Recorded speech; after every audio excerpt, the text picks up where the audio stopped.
श्रीनिधिं निधिमपारमर्तिनाम् अर्तितार्थपरिदानदीक्षितम् सर्वभूतसुहृदं दयानिधिं देवराजमतिराजमाश्रये।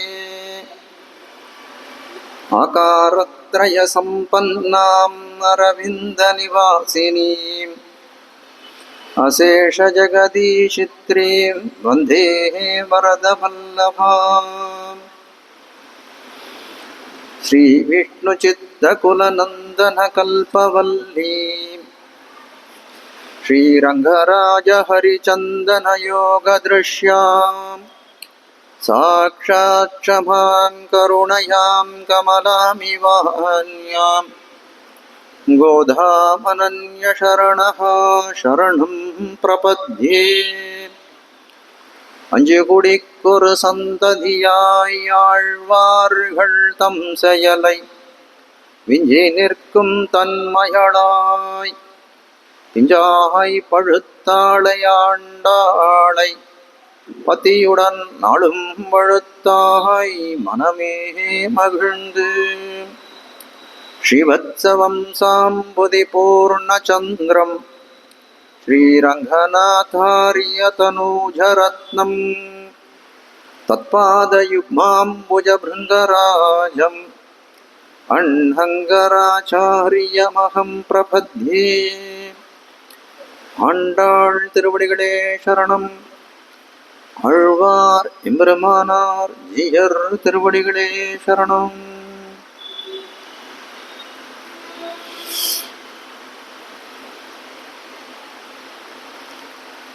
அஞ்சுகுடிக்கொரு சந்ததியாய்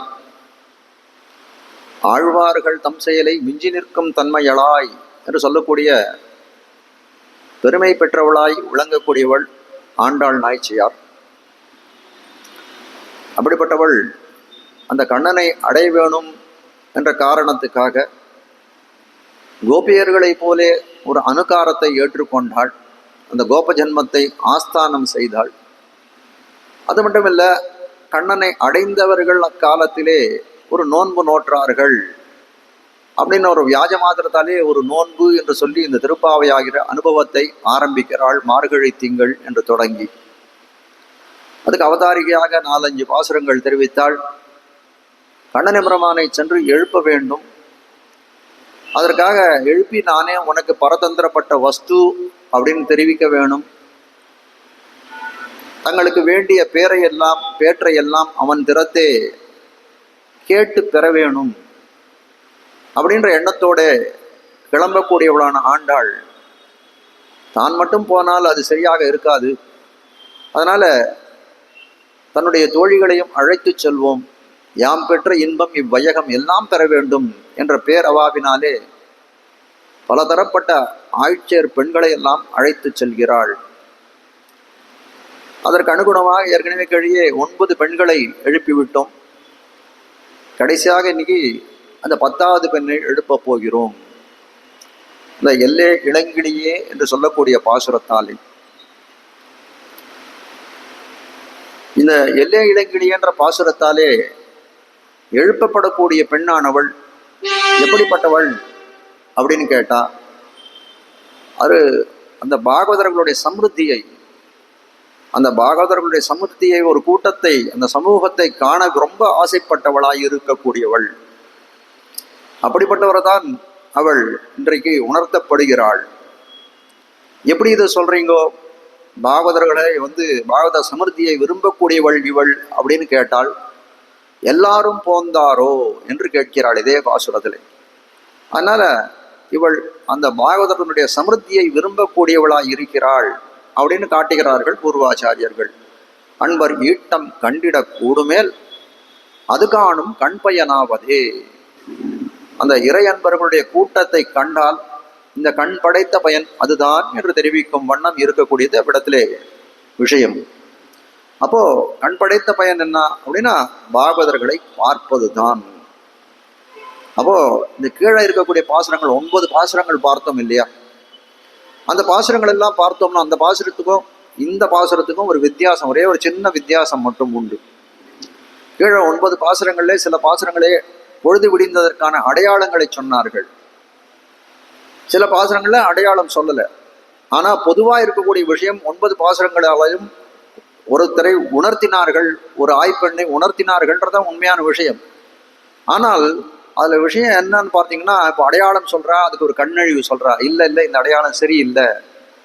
அப்போ அந்த பாசுரங்கள் எல்லாம் பார்த்தோம்னா மூலத்துல பதில் சொல்ற மாதிரி இருக்காது. புள்ளும் சிலம்பினகான் புள்ளரையன் கோயில், உதாரணத்தை எடுத்து புள்ளும் சிலம்பினகான் புள்ளரையன் கோயில் அப்படின்னு சொன்னா அந்த அடையாளத்துக்கு ஒரு கண்ணழிவு சொல்கிற. புள்ளும் சிலம்பினகான்னா இல்லை இல்லை பட்சி சொல்றதெல்லாம் அடையாளம் கிடையாது, நீங்கள் அந்த பட்சியை உணர்த்தி இருப்பீர்கள். ஆனா இந்த ரெண்டாவது கண்ணழிவு சொல்றாங்களே, அது அந்த மூலத்துல அந்த பாசுரத்துல கிடையவே கிடையாது. ஆனால் இன்னைக்கு இருக்கக்கூடிய பாசுரத்துல இந்த எல்லே இலங்கியிலேன்னு சொல்லக்கூடிய பாசுரமானது எப்படி இருக்குன்னா, ஒரு சம்வாத ரூபேன, சம்வாதம்னா ஒருத்தருக்கு ஒருத்தர் பேசிக்கக்கூடிய ஒரு சம்பாஷணத்தை போலே அமைந்திருக்கக்கூடியது. ஒரு அடியே ஒரு பெண் தெரிவிக்கிறாள், வெளியில இருக்கக்கூடியவள் எல்லே இளங்கிடியே இன்னும் உறங்குதியோன்னு அவன் சில்லன் அழையன் மின் அப்படின்னு உள்ள இருக்கக்கூடிய பதில் சொல்றான். அந்த மாதிரியான ஒரு வித்தியாசத்தை உடைத்தாய் இருக்கக்கூடியது இந்த பாசுரம் என்று காட்டுகிறார்கள். அது மட்டும் இல்லை, பூர்வாச்சாரியர்கள் இந்த பாசுரத்தை எல்லே இளங்கிலியேன்னு சொல்லக்கூடிய பாசுரத்தை என்ன சொல்றாங்க, திருப்பாவையாவது இப்பாட்டிரே. அப்ப மீதியெல்லாம் திருப்பாவை இல்லையா அப்படின்னு கேட்கக்கூடாது. எல்லா பாட்டும் திருப்பாவையை சேர்ந்தது தான். திருப்பாவையினுடைய முக்கிய கருத்தாக இருக்கக்கூடியது அந்த என்ன சொல்றது, அந்த ஸ்ரீ வைஷ்ணவ லட்சணங்கள், அந்த பாகவத சேஷத்துவம், அதையெல்லாம் என்ன சொல்றது, ஒரு கண்ணாடியோட வெளிச்சம் போட்டு காட்டக்கூடியதாய் இருக்கக்கூடியது இந்த எல்லே இளங்கிலியே அப்படின்னு சொல்லக்கூடிய பாசுரம். அதனால பூர்வாச்சாரியர்கள் கருத்தாலே திருப்பாவையாவது திருப்பாவையாவது இப்பாட்டிரே, அந்த 30 பாசுரங்களிலே திருப்பாவைன்னு ஒரு கிரந்தம் 30 பாசுரங்கள் உள்ளதா இருந்தது. அதுல சீரியது எது அப்படின்னு கேட்டா இந்த பாசுரம் தான் என்று தெரிவிக்கும்படியாய் அமைந்திருக்கிறது.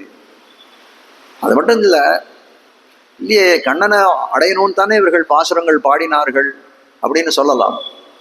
ஆனால் அந்த கண்ணன்னு சொல்லக்கூடிய பகவான் இல்லையா, அந்த பகவத் விஷயத்தினுடைய தன்மைகள் எல்லாம் எங்கே பார்க்கலாம், அதனுடைய படியை எல்லாம் எங்கே பார்க்கலாம்னா சித்தஞ்சிறுகால 29வது பாசுரத்தில் பார்க்கலாம்.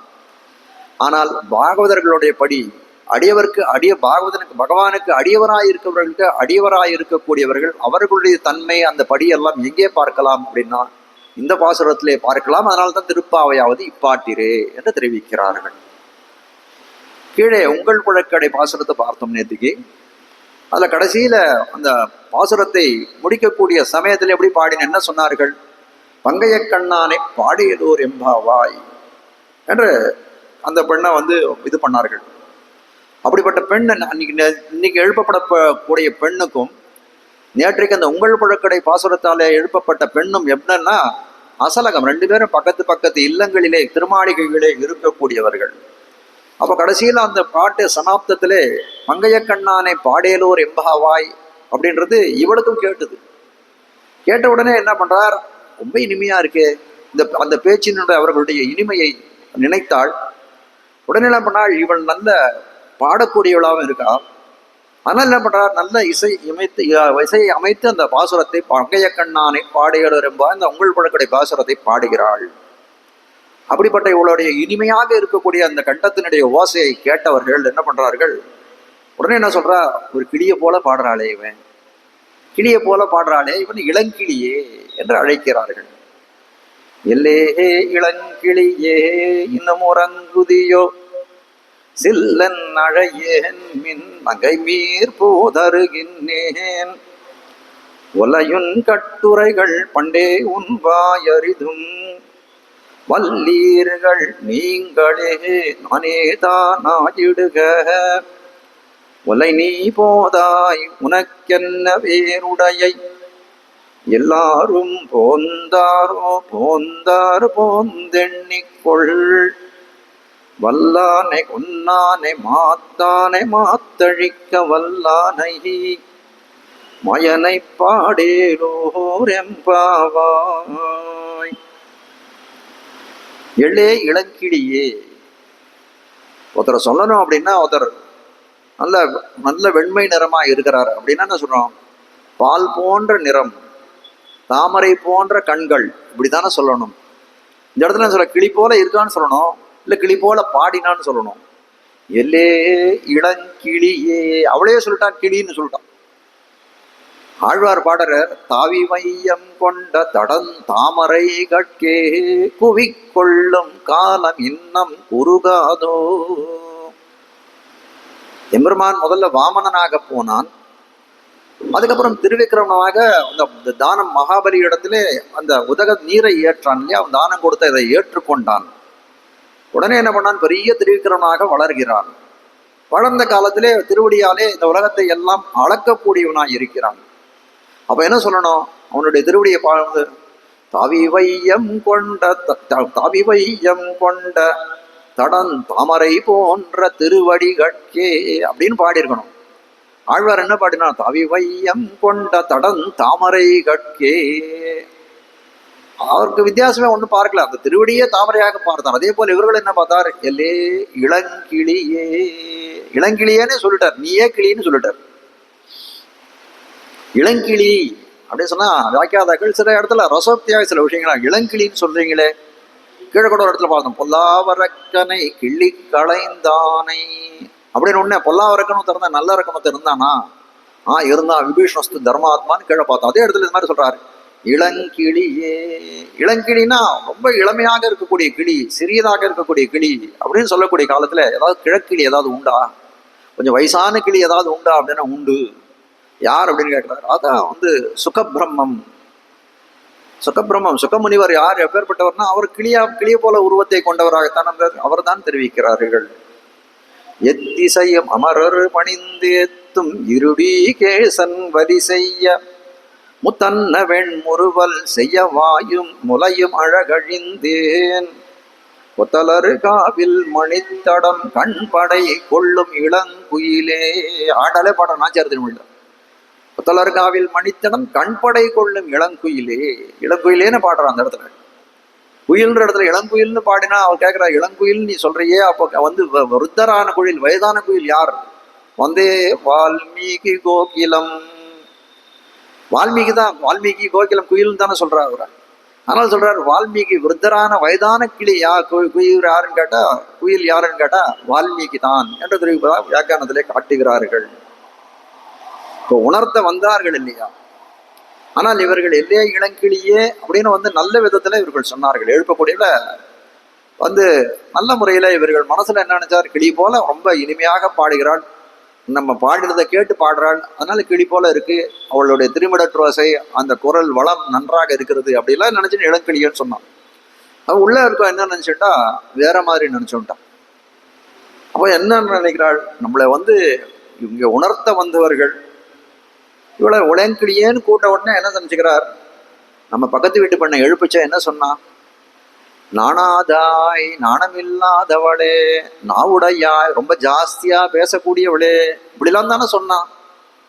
அது மாதிரி கொஞ்சம் வெறுப்பு தோன்றதானே அவ்விடத்துல தெரிவித்தாள். அதே மாதிரிதான் நம்மகிட்டையும் வெறுப்பு தோன்றதான் தெரிவித்திருக்கிறார்கள். ஏன்னா அவளும் தூக்கத்திலேருந்து எழுந்துக்கல, அவளுக்கு அப்புறம் நான் இன்னும் அவளாவது எனக்கு முன்னாடி எழுந்துண்டா, அவளுக்கு அப்புறம் நான் எழுந்துக்கிறேன் அப்படின்னா கண்டிப்பா நம்மளதுலயும் வெறுப்பு தான் இருக்கும். நம்மளை புகழறதுக்கு எந்த விதமான விதியும் கிடையாது, இங்க இந்த இடத்துல பிரமேயமும் கிடையாது.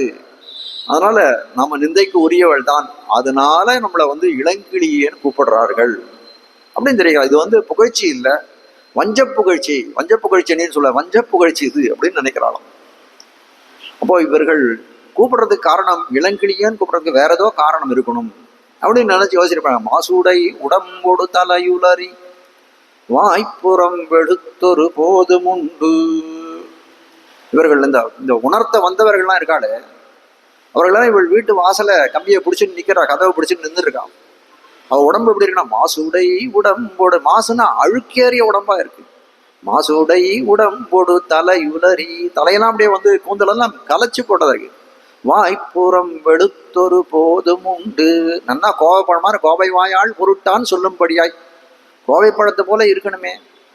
அப்போ இவளுக்கு ஒரு வெளியில எழுப்பக்கூடியவர்கள்லாம் எப்படி இருக்குன்னா, கோவை வாயால் போட்ட கிளி போல இருக்கணும். கிளி போல இல்லை, உள்ள இருக்கவள் என்ன இருக்கா. அதே சமயத்துல அவர்கள் என்ன, நான் கஷ்டானுபவம் பண்ணிட்டு நல்ல கிளி போல பொசுக்கு பொசுக்குன்னு கோவை வாயோட இருக்கும்னு நினைச்சுட்டு நம்மளை கிளியேன்னு சொல்றா. எப்படிலாம் ஒரு அர்த்தம் பண்ணிக்க முடியாது. ஒரே ஒரு பதம் இளங்கிளியேன்னு சொன்ன உடனே எவ்வளவு தப்பான அர்த்தங்கள் பண்ணிக்கிறதுக்கு இது இருக்கு பாருங்க. அப்ப என்ன இதுல காட்ட வந்த விஷயம் என்னன்னா, என்ன சொல்றது, மாமியார் உடைச்சா மாட்டு பொண்ணு உடைச்சா பொன் குடம், மாமியார் உடைச்சா மண் குடம்னு சொல்றாங்க. அந்த மாதிரி வந்து இவர்களை பிடிக்கல அப்படின்னா அவர்கள் என்ன சொன்னாலும் அது பிடிக்காத வார்த்தையாகத்தான் இருக்கிறது. அதனாலதான் நம்மளை வந்து இளங்கிளியேன்னு கூட்டு நிந்திக்கிறார்கள். இளங்கிளியன்றது வந்து புகழறது இல்லை, நிந்திக்கிறார்கள். அதனால இவர்களுக்கு நம்ம எதுவுமே பதிலே சொல்லக்கூடாது. நம்மளை நிந்திக்க வாழ்ந்தா நம்ம எதுக்கு பதில் சொல்லணும்? மறுமாற்றம் முறைக்காவது அப்படியே இருக்கின்றார் அவள். இன்னம் உறங்கிதையோ, உடனே அடுத்த கேள்வி தொடுத்துட்டா. இவளுடைய நிலைமை என்னடோ தெரிஞ்சுக்கல, இவ இந்த மாதிரி தப்பா புரிஞ்சுருக்கான்னு தெரியல. உடனே சொல்ற, இன்னும் உறங்குதை, இன்னுமா தூங்கிட்டு இருக்க நீ, இன்னுமா தூங்கிட்டு இருக்க நீ.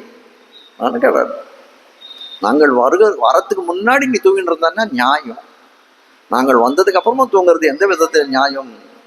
நாங்க கத்துறோமே, எங்களுடைய ஆர்த்தி எல்லாம் தோன்றும்படி நாங்கள் இவ்விடத்திலிருந்து கூக்குரல் இட்டு கொண்டிருக்கிறோம், எல்லையை இடங்கிலேயே இன்னும் உறங்குதியோன்னு நாங்கள் எங்கள் ஆர்த்தி துவனி தோற ஆர்த்தி துவனி உனக்கு தோன்றுமாறு நாங்கள் அழைத்து கொண்டிருக்கிறோம். அப்படி இருக்கக்கூடிய காலத்திலும் நீ உறங்குதல் முறையோ என்றெல்லாம் கேட்டுக்கிறார்கள்.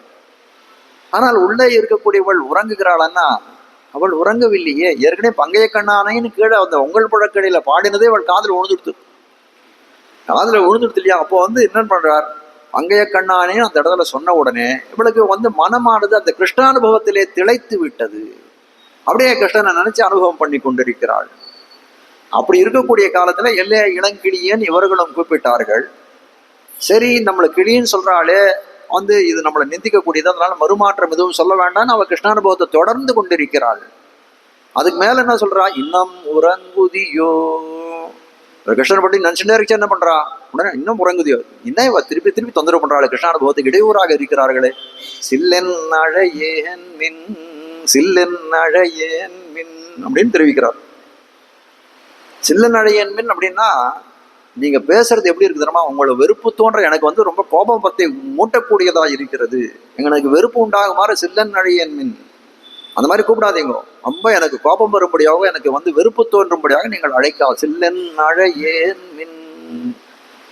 உடனே வெளியில் வருவார்கள், அப்படியே துணுக்குன்னு ஆயிடுச்சு. நம்ம என்ன இவ்வளவு கோபம் மூடுறதா இது பண்ணோம், எல்லைய இளங்கிலேயே நம்ம நல்ல விதத்துல சொன்னோம். இன்னும் நாங்க வந்தப்புறம் தூங்கினா இன்னும் உறங்குதியோன்னு சொன்னோம். வேற ஒன்றும் தவறாவே சொல்லலையே. இவ கோபப்படுறதுக்கோ இவளுக்கு வந்து கோபத்தை மூட்டுவதற்கோ வெறுப்பை ஏற்றுவதற்கோ எந்த விதமான வார்த்தைகளும் நம்ம சொல்லவில்லையே.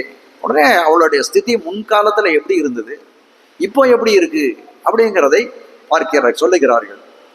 உடனே என்ன பண்றார், அவளை பார்த்து சொல்றான், ஒரு காலத்துல எப்படி இருந்த தெரியுமா, எங்களை விட்டு ஒரு நிமிஷம் கூட பிரியாதவளாக இருந்தாள். அது மட்டும் இல்ல, எங்களை பிரிஞ்சா உன்னால தரித்து கூட இருக்க முடியாது. அப்படி இருந்தவள் நீ இப்படி பேசுறியே, எங்களுடைய காட்சியும் பேச்சும் உனக்கு வெறுப்புக்கு ஒரு இடமாக போயிடுது அப்படின்னு ரொம்ப இது பண்றார். எல்லையே இளங்கிலேயே இன்னும் உறங்குதியோ, சில்லன் அழையேன் மின் நங்கை மீர் போதருகின்றேன். அந்த மாதிரி சொல்றாள். சொன்ன உடனே என்ன பண்றார், இப்படிதான் நீ நங்காய்ன்னு சொல்றாள். நங்காய் அப்படின்னா பூர்ணைன்னு அர்த்தம். நம்பினா பூர்ணர். நம்பினா வந்து ஆண் பால்ல சொல்றது நம்பின்னு சொல்லணும். அதே பெண் பால்ல சொல்லணும் அப்படின்னா நங்கை, நங்காய் அப்படின்னு சொல்லலாம். அந்த நீட்டி வந்து இதுவா சொல்லலாம். அப்போ நம்பி அப்படின்னு சொன்னா, இப்போ திருக்கச்சி நம்பி, பெரிய நம்பி, திருமலை நம்பி அப்படின்னா இவர்கள்லாம் பூர்ணர்கள். அதே போல நங்கை அப்படின்னு சொன்னாலும் அவளும் பூர்ணையாக இருக்கக்கூடியவள். நங்காய் நம்பின்னு சொல்லக்கூடியது ஆண் பாலை சொல்லக்கூடியது, நங்கைன்னு சொல்லக்கூடியது பெண் பாலை சொல்லக்கூடியது. அதான் சொல்றார், நங்கா எழுந்திராய் அப்படின்னு கேட சொன்னாலும் அதே போல சொல்றார், நங்கை மீர் போதருகின்றேன் இப்படின்னு சொல்றான். எல்லாத்தையும் எது சொல்றான், நீ எழுந்து வா, எழுந்து வா. நீ எழுந்து வராத இருக்கியே, அதுக்காக நீ என்ன ஒரு ரொம்ப பூர்த்தி அடைஞ்சு விட்டியா, நீ பெரிய நங்கை ஆயிட்டியா அப்படின்னு இவர்கள் கேட்கிறார். அது என்னன்றது நீங்கள் தெரிவிக்க வேணும் அப்படின்னு வந்து சொல்லக்கூடிய காலத்துல அவர் சொல்றார், நீங்கள் என்னுடைய தன்மையை அறியவில்லை. என்னிடத்துல ஒரு என்ன நீங்கள் வந்து ஒரு விபரீதமான கருத்து கொண்டிருக்கிறீர்கள் சொல்றா. எனக்கு எதனால தெரியுமா இவ்வளவு கோபம் வந்திருக்கு, என்னிடத்துல நீங்கள் ஒரு விபரீதமான கருத்து கொண்டிருக்கிற, அந்த கருத்தை நான் அறிந்தவனாகி விட்டேன். அதனாலதான் எனக்கு இந்த மாதிரி ஒரு வெறுப்பு உங்கள் இடத்துல தோன்றுகிறது. என்ன நீங்க சொல்றீங்களே நீ என்ன பூர்ணையான்னு, நீங்கள் தான் பூர்ணையா இருக்கிறீர்கள். நங்கை மீர் போதருகின்றேன் அவ்வளவு சொல்றா. இவர்களெல்லாம் எழுப்ப வந்தவர்கள் சொல்றா நங்கை மீர்னு சொல்றான். நீங்கள் என்ன பூர்ணைன்னு சொல்லாதீங்க, நம்மள நான் சொல்றேன், நீங்கள் தான் பூர்ணையா இருக்கிறீர்கள். நங்கை மீர் போதருகின்றேன். நீங்க வாய் மூடின்னு பேசாத கொஞ்ச நாள் இருந்தீங்கன்னா நான் உடனே வந்து விடுறேன். இப்போ நங்கை மீர் போதருகிறேன், புறப்படுகிறேன், ஆனா அது வரைக்கும் நீங்க தோணான்னு பேசாதீங்க தயவு செஞ்சு. சொல்லக்கூடிய காலையில் அதுக்கு மேல சொல்றாரு வல்லையும் கட்டுரைகள். அதை கேட்டவுடனே இவர்கள் வெளியில இருக்கக்கூடியவர்களுக்கு என்னடா இப்படி சொல்றா, நம்ம இவ்வளவு குழந்தை எல்லைய இளங்கிலியே இன்னும் முறங்குதியோன்னு சொல்லலாம். உடனே அவர் ரொம்ப கோபமா சில்லன் அழையன் மீன் சொன்னார்.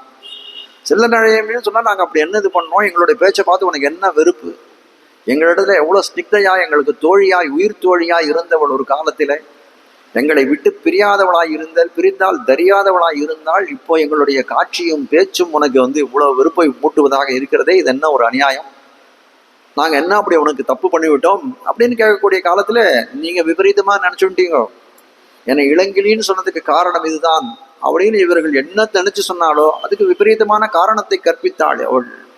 அதுக்கு மேல சொல்றார் நங்கை மீர் போதருகின்றேன், என்ன பூர்ணைன்னு நீங்க கேட்டீங்கன்னா நான் சொல்றேன் நீங்கள் தான் பூர்ணை. நங்கை மீர் போதருகின்றேன், நீங்கள் கொஞ்ச நேரம் வாய் பேசாத இருங்கோ. ஏன் அப்படின்னா அந்த பங்கையக்கண்ணனை அனுபவித்துக் கொண்டிருக்கிறாள். இவர்கள் பேசுவது அவளுக்கு இடையூறாக இருக்குதுன்னா கொஞ்ச நேரம் வாய் பேசாத இருங்கோ, நான் வருகிறேன் என்று தெரிவிக்கிறாள். வல்லையுன் கட்டுரைகள் பண்டே உன் வாயறிதும். உடனே சொல்றார் எங்களை நீ சொல்றியா நங்கை மீர் போதருகின்றேன்னு, எங்களுக்கு ரொம்ப நாளாவே தெரியுமே உன்னை பத்தி, பண்டே உன் வாய் அறிதும், ரொம்ப நாளாவே உன் வாய் எப்படிப்பட்டதுன்னு எங்களுக்கு தெரியும், எவ்வளவு நீளன்றது எங்களுக்கு தெரியும். வல்லையுன் கட்டுரை, கட்டுரைகள்னா கடினமான உரைகள், வல்லையுன் கட்டுரைகள் ரொம்ப சாமர்த்தியசாலி, அதுலயும் இது மாதிரி கடினமான உரைகளை பேசக்கூடிய வார்த்தைகளை பேசக்கூடியவளாய் இருக்கிறாய். அப்படிப்பட்டவ உன்னுடைய இந்த மாதிரியான கடினமான உரைகள் பேச தெரிந்தவள் நீன்றது எங்களுக்கு ரொம்ப நாளாவே, பண்டே உன் வாய் அறிதும், உன்னுடைய வாயினுடைய நீளம் எவ்வளோன்றது எங்களுக்கு தெரியும் அப்படின்னு தெரிவிக்கிறார். அவளுக்கெல்லாம் என்ன கோபம் அப்படின்னு, இவாளுக்கு இப்போ கோபம் வந்துடுது. என்ன கோபம் அப்படின்னா நங்கை மீர்னு எண்ணம் நீங்கள பார்த்து கூட்டாளே, நங்களை மீர்னு கூப்பிடுறது எப்படி இருக்கு அப்படின்னா, ரெண்டு பேரும் தோழன் இருக்கான், எப்போ எப்படி பேசிக்கிறான், வாடா போடான்னு பேசக்கூடியவர்கள் திடீர்னு வரைச்சா சுவாமி ஏழா அப்படின்னு சொன்னான்னா அவருக்கு ஒரு கோபம் வந்துடும். என்ன யார போய் சுவாமின்னு சொல்றிய நீ அப்படின்னு சொல்லுவார் இல்லையா. அதை போல ஒரு உறவற்ற முறையில வாடா போடான்னு பேசுறது அந்த நெருக்கத்தை காட்டக்கூடியதா இருக்கு. ஆனால் இப்படி பேசக்கூடிய சமயத்துல எப்படி இருக்கு அப்படின்னு பார்த்தா நமக்கு ஒன்று இப்பதான் புதுசா பாக்குற மாதிரி இருக்கு. ரெண்டு பேருக்கும் எந்த சம்பந்தமும் இல்லாத போல இருக்கு, எந்த விதமான உறவும் இல்லாதது போல இருக்கிறது. அதனால இவர்களுக்கு கொஞ்சம் வெறுப்பு உண்டாகிறது. இப்படி அழைக்கிறாயே, நங்கை மீர்னு அழைக்கிறாயே, அதனால பார்த்த உடனே அவர் சொல்றா வல்லையும் கட்டுரைகள், உடனே கடினமான உரைகள் நீ பேச தெரிந்தவள், சாமர்த்தியம் படைத்தவன் ரொம்ப நாளாகவே நமக்கு தெரிந்தும். சில்லன் அழைமீன்னு சொன்ன மேல நங்கை மீர் அப்படின்னு சொல்லியிருக்க. இப்போ மேலேயே நான் சொன்னேன் சில்லன் அழைமீன் கடினமா பேசாதீங்க எங்களை பார்த்து சொன்னாங்க, சாதாரணமா எல்லையே இளங்கிளியன்னு சொன்ன போது இப்போ என்ன சொல்ற நங்கை மீர்னு எங்களை பார்த்து பூர்ணியா நீ அப்படின்ற மாதிரி கேட்கும்படியா இருக்கிற அப்படின்னு சொல்லக்கூடிய காலத்தை வல்லையும் பண்டே உன் வாயறிதும், வல்லையும் கட்டுரைகள் நீ சாமர்த்தியாலே, வல்லீர்கள் வல்லீர்கள் நீங்களே, என்ன போய் சாமர்த்தியசாலின்னு சொல்றீங்க, எனக்கா வாய் ஜாஸ்தின்னு சொல்றீங்க, நீங்கள் தான் வல்லீர்கள் அப்படின்னு சொன்னவள் என்ன பண்ணா கொஞ்ச நேரத்துல நினைச்சு பாக்குறா எல்லாத்தையும். இவர்கள் எவ்வளவு கஷ்டப்பட்டு எல்லாரையும் கண்ணனுடைய அனுபவத்துக்காக அழைத்து போகணும் என்று வந்து கொண்டிருக்கிறார்கள். அப்படி இருக்கக்கூடிய காலத்திலே இவர்களுக்கு மேலே மேலே நம்ம துன்பம் கொடுக்கும் அளவுக்கு ரொம்ப கடினமாக பேசி கொண்டிருக்கிறோமே அப்படின்னு அவள் நினைக்கிறாள். வல்லையுன் கட்டுரைகள் பண்டேயுன் வாயறிதும், வல்லீர்கள் நீங்கள் தான் வல்லீர்கள் அப்படின்னு சொல்லவள் உடனே என்ன பண்ணார், நானேதானாயிடுக நானேதானாயிடுக. ஐயோ, கடினமான உரைகளை பேசக்கூடியவர்கள் நீங்கள் இல்லை, நான் தான் தவறு செய்து விட்டேன், நான் தான் அப்படின்னு தன்னுடைய தவறை உணர்ந்து கொள்கிறாள். முதல்ல என்ன சொல்றாங்கன்னா வல்லையுன் கட்டுரைகள் பண்டேயுன் வாயறிதும், வல்லீர்கள் அப்படின்னு சொல்லக்கூடிய காலத்துல வல்லீர்கள் நீங்களேன்னு முதல்ல சொல்றா. அர்த்தங்கள் என்ன தெரிவிக்கிறார்னா, நீங்கள் எப்படிப்பட்டவர்களா இருக்க தெரியுமா, உங்களுடைய குற்றங்களை எல்லாம் பிறர் தலையிலே ஏற்றக்கூடியவர்களா இருக்கிறீர்கள். நீங்கள் எல்லைய இளங்கிலேன்னு என்னை கொஞ்சம் மஞ்சள் புகழ்ச்சி அணியில கூப்பிட்டு இப்ப தப்பெல்லாம் நான் செய்த மாதிரி வல்லையுன் கட்டுரைகள் பண்டேயுன் வாயறிதும், நீ கடினமான உரைகளை பேசுவது எங்களுக்கு ரொம்ப நாளா தெரியும் நீ சொல்றீங்களே, உங்களுடைய பழிகளை என் தலைமையில ஏற்றாதீர்கள், நீங்கள் தான் எல்லைய இளங்கிலியன் ஆரம்பித்தீர்கள், அதனால் நீங்கள் தான் வன்மையான சொற்களை பேசுவதிலே திறமை படைத்தவர்கள், நான் இல்லை அப்படின்னு சொல்றான் முதல்ல. அப்புறம் இந்த சொன்ன உடனே அடுத்த க்ஷணம் அவருக்கு தோன்றது, ஐயோ இவர்கள் எல்லாம் பரம பாகவதர்கள், அந்த கிருஷ்ண சம்ஸ்லேஷன் கிருஷ்ணானுபவத்துக்காக நம்மை அழைத்து செல்ல வந்திருக்கிறார்கள். அப்படிப்பட்டவர்கள்கிட்ட நம்ம இது மாதிரி அபச்சாரம் படலாமா? இது மாதிரி அபச்சாரம் படக்கூடாது. எவ்வளவோ தப்புகள் எவ்வளோன்னா பண்ணலாம், எத்த வேணுமான எம்பெருமான் பொறுத்துப்பான். ஆனால் பொறுக்க முடியாது என்ன அப்படின்னா, அவன் அடியார்த்தரத்திலே பண்ணக்கூடிய குற்றங்களை கொஞ்சமும் பொறுக்காதவனாய் இருக்கக்கூடியவன் தான் எம்பெருமான். எம்பெருமானை என்ன பண்ணாலும் பொறுத்துப்பான். எம்பெருமான் நேற்று கீழே கூட ஒரு இதில் பார்த்தோம், செற்றார் திரளடியை சொல்லும் போது பகவானுக்கு யார் விரோதி அப்படின்னு கேட்ட காலத்திலே பாகவதர்களுக்காம் யார் விரோதியோ அவர்கள் தான் பகவானுக்கு விரோதி. அந்த இவன் கேட்கக்கூடிய காலத்துல, துரியோதனன் கேட்கக்கூடிய காலத்துல, துஷதன்னம் நம் போக்தவியம் துஷந்தம் நம் போஜையேது. துரியோதனன் கேட்கிறான், கண்ணா சாப்பிட வரையா என் வீட்டுக்கு? நான் துஷதன்னம் ந போக்தவியம் துஷந்தம் ந போஜையேது. பகைவர்கள் வீட்டிலே நான் சாப்பிடவும் மாட்டேன், பகைவர்களுக்கு நான் சாப்பாடும் போட மாட்டேன். கண்ணா என்ன பேசுறேன்? பாண்டவா திருஷசே ராஜன் மம பிராணாகி பாண்டவா. பாண்டவர்களினுடைய உயிர்நிலையைப் போல இருக்கக்கூடிய பாண்டவர்களுக்கு அவர்களுக்கு எதிரிகள் எல்லாரும் எனக்கும் எதிரிகள் தான் அப்படின்னு சொன்னானே. அதே மாதிரி அடியவர்களுக்கு யார் எதிரி அப்படின்னு கேட்டா, பகவானுடைய அந்த பெருங்குணங்களை நினைத்து பொறாதவர்கள் எல்லாம் பாகவதர்களுக்கு அடிமை எதிரிகள்னு சொல்லக்கூடியதா இருக்குது. அப்ப என்ன பண்றான் எம்பெருமான்? கொஞ்சம் கூட பொறுக்க மாட்டான். அடியவர்கள் திறத்திலே செய்யக்கூடிய குற்றத்தை கொஞ்சமும் பொறுக்காதவனாய் இருக்கக்கூடியவன் அந்த எம்பெருமான். அதனால நமக்கு அந்த அபச்சாரங்கள், பாகவத அபச்சாரம் விட போறது. பாகவத அபச்சாரம் வந்தால் அதை பிராயச்சித்தம் பண்ணி அப்படி இது பண்றது எம்பெருமானுடைய நிகிரகத்துக்கு ஆளாவோமே, சீற்றத்துக்கு ஆளாவோமே பயப்படுறாள். உடனே என்ன பண்றா? இல்லை உடனே இந்த சிவவைஷ்ணவ லட்சணம் என்னன்றது ஆராயணும் மூலியம். உடனே அதை ஆராய்ந்து பார்க்கிறாள். அதான் முக்கியமான விஷயம். தப்பு பண்றதுன்றது ஒரு விஷயம், ஆனால் செய்த தப்பை உணர்வது. இப்போ தப்பு பண்றதுன்னா, தப்பு பண்ணிட்ட, நீங்க இந்த தப்பு பண்ணிட்டீங்கோ அப்படின்னு சொல்லக்கூடிய காரணத்திலே அவர் என்ன பண்ணார்? சில பேர் எப்படி இருப்பான்னா, நான் தப்பே பண்ணலை அப்படின்வா. சில பேர் என்ன பண்ணுவா, கொஞ்சம் ரொம்ப இல்லை பண்ணலன்னு சொல்லிகிட்டே இருப்பா. ஆனால் என்ன பண்ணுவா, கொஞ்ச காலம் கழிச்சு ஏதோ ஒரு சில ஆதாரங்கள் எடுத்து காமிச்சோன்னே ஆமா பண்ணேன் அப்படின்னு விடுவா.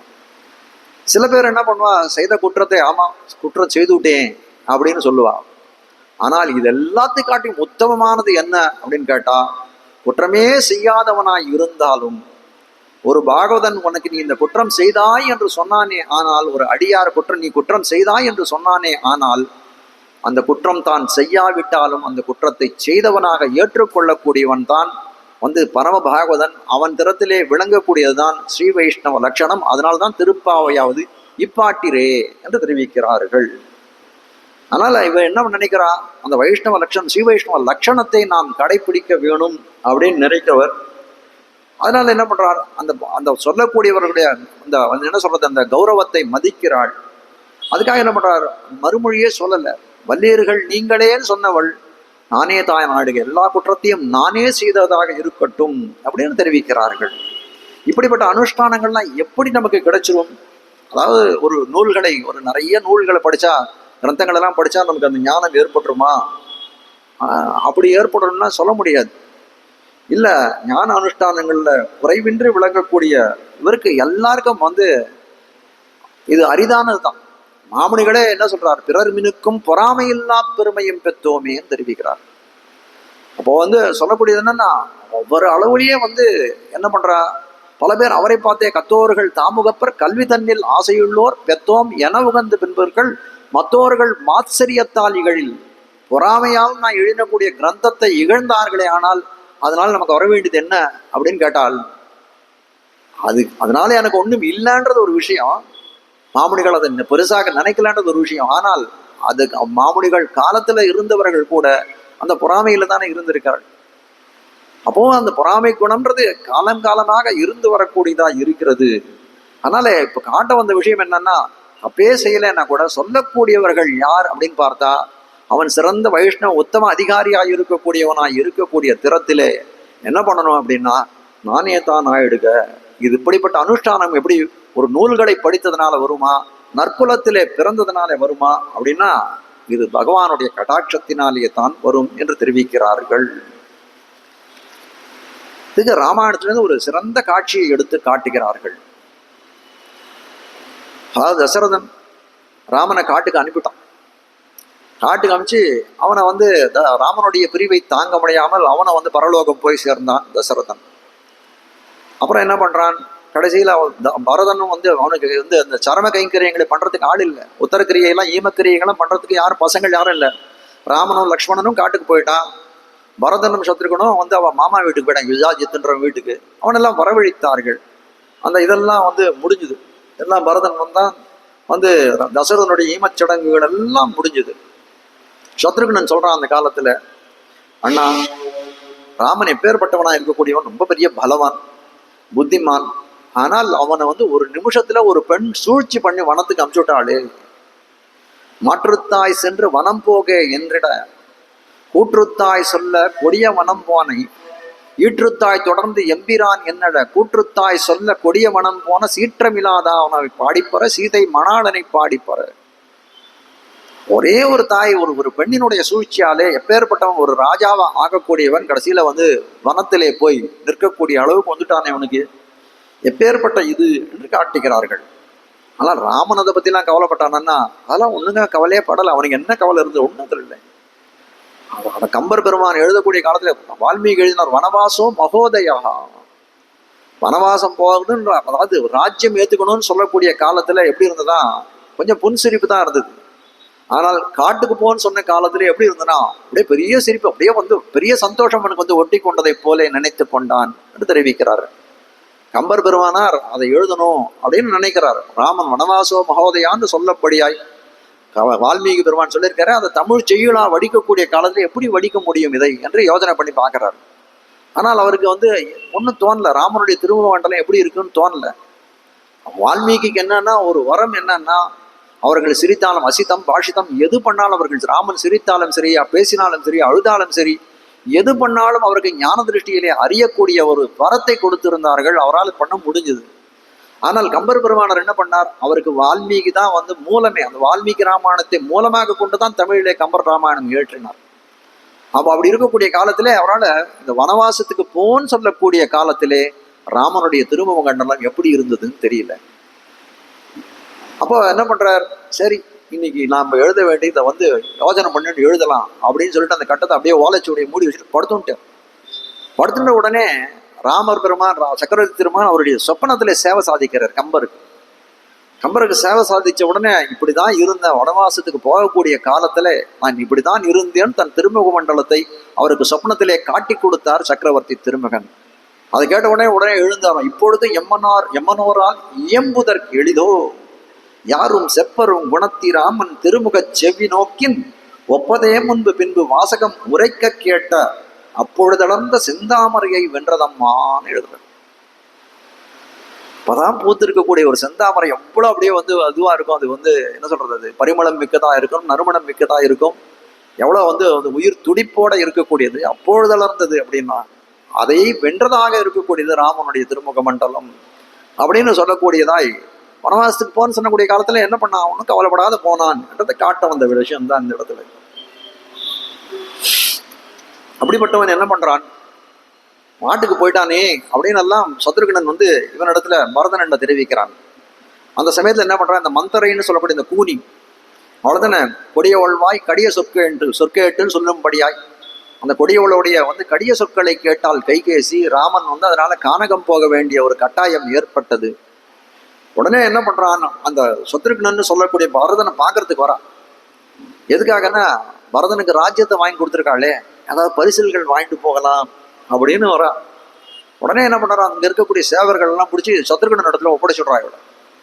சத்ருகன் இடத்துல இவ்வளவு ஒப்படைச்ச உடனே என்ன பண்றான், அவன் சத்ருகனன் அவளை அடிக்கிறதுக்கே போயிடான். சத்ருகனுக்கு என்ன பேர் அப்படின்னு கேட்டா அனகஹான் பேரு. என்ன அனகம்னா குற்றம் இல்லாதவன். என்ன குற்றம் இல்லாதவன்னா ராமபக்தி என்று சொல்லக்கூடிய குற்றம் இல்லாதவன்ற. ராமபக்தியை போய் யாராவது குற்றம்னு சொல்லுவாளன்னா சொல்லியிருக்காரு. ராமபக்தி ஆகிய குற்றம் இல்லாதவன் ஏன் அப்படின்னு கேட்டா, ராமனிடத்திலே வந்து அவன் அழகிலேயோ அவன் இதுலேயோ அவனுடைய குணத்திலேயோ மயங்கினால் ராமபக்தனாக இருக்கக்கூடிய பரதனுக்கு தன்னால கைங்கரியம் பண்ண முடியாது, தொண்டாற்ற முடியாது. அதனால என்ன பண்ணான், சத்ருகனன்னு சொல்லக்கூடிய எப்பவும் பரதன் பின்னாலே தான் போயிட்டு இருப்பான். அப்படிப்பட்டவன் என்ன பண்றான், ராமனுக்கு இந்த மாதிரி ஒரு துயரம் நேர்ந்ததேன்னு அவனால கூட பொறுக்க முடியல. என்ன பண்றான்னா அந்த கூனி அடிக்க போயிட்டான். பரதன் வந்து தடுக்கிறான், ஐயோ நீ அந்த மாதிரிலாம் பண்ணாட. அவளை போய் பரதன் காலில் போய் விழுறான் அந்த கூனின்றவள், இல்லை அந்த மாதிரிலாம் பண்ணாத, இந்த ஸ்திரீகளை எல்லாம் இம்சிக்கிறது, பெண்களை இம்சிக்கக்கூடியது பெரிய பாபம்னு சாஸ்திரங்கள்லாம் சொல்றது. அது மட்டும் இல்லை, என் தாயா இருக்கக்கூடிய கைகேயி அவளே கொல்லத்தக்கவள் தான். நிஜமாவே சொல்றேன் நான். அவள் தாயா இருந்தாலும் நான் என்ன பண்றேன், அவளை பண்ணக்கூடாது. ஆனா கொல்லத்தக்கவளாய் இருக்கக்கூடியவள். ஆனால் அவளை கொல்றது கூட எனக்கு சம்மதம் தான். அவளை கொன்று விட்டேனா, ஆனால் தர்மாத்மாவான ராமன் என்னை மன்னிக்க மாட்டான். அவனுடைய இதுக்கு தான், எனக்கு அவனுடைய இதுக்காக தான் நான் பார்த்து இவளை விட்டேன். கூனியை கொன்றாலும் சரி, ஸ்திரீவதம் பண்ண சொல்லிட்டு இவ்வளவு இது பண்ணாலும் ராமன் என்னை மன்னிக்க மாட்டான். அதனால அவளை விட்டு விடு அப்படின்னு சொல்லிட்டு விட்டு விடுறான். அப்புறம் பரதன் சித்தனை பண்றான். இவ்வளவு இது நடக்கிறது, இது யாருடைய இது, இதனால இது தூண்டுதல்னால இந்த மாதிரி ஒரு இது நடந்தது அப்படின்னு நினைக்கிறான். நமந்தராயாக நச்ச மாதுரஸ்ய தோஷோ நராஜ்யஹ நச்ச ராகவஸ்ய மத்பாபம் ஏவாத்ர நிமித்தமாசீத் வனப்பிரவேசே ரகுநந்தனஸ்ய. யாருடைய தோஷம் இது? ராமன் காட்டுக்கு போனானே, யாருடைய தோஷத்தினாலே ராமன் காட்டுக்கு போனான்? முதல்ல நினைக்கிறான், இந்த கூனியினுடைய சொற்கேட்டு தானே வந்து கைகேயி வரத்தை கேட்டான். இந்த கூனி தான் இதுக்கு காரணம் அப்படின்னு நினைக்கிறான். நான் இப்போ கூனி எப்படி காரணமாக்க முடியும்? கூனி ஏதோ கைகேயியோடைய சீதன வெள்ளாட்டி கல்யாணம் பண்ணக்கூடிய காலத்திலே, அந்த காலத்துலாம் கூட ஒரு பணிப்பெண்ணை அனுப்புவார்கள். அதனால அந்த மாதிரி சீதன வெள்ளாட்டியாய் அனுப்பினார்கள் கூனியை. அதே ஒரு காலத்திலிருந்து வந்தாவ. அப்படிப்பட்டவளுக்கு என்ன ராமன் திறத்துல என்ன பெரிய பக்தி நம்ம எதிர்பார்க்க முடியும்? யதா ஜாத்தர் தெரிவிக்கிறார். நம்பிள்ளை சொல்ற யதா ஜாத்தர் அப்படியே வந்து அயோத்தியில தெருவில் அல்லாடக்கூடியவள் அவள், புறத்திலே பொழுதை போக்கக்கூடியவள். அதனால யதாஜாத்தனா இருக்கக்கூடியவள். அவளுக்கு வந்து ராமன் திறத்துல என்ன அன்பு ஏற்பட்டுடும்? அவ ஏதோ ராமனுக்கு தீங்கு நினைத்தாள்னா கூட பரவாயில்ல, அவளை எப்படி நம்ம தோஷம் சொல்ல முடியும்? தோஷம் சொல்ல முடியாது. அப்போ முதல்ல ஒருத்தர் கூனிதான் தோஷப்பட்டவள். இவளுடைய தூண்டுதல்னால்தான் ராமன் வனத்துக்கு போனான்னு நினைத்தான். அது இல்லை அப்படின்னு தோணுது. அப்புறம்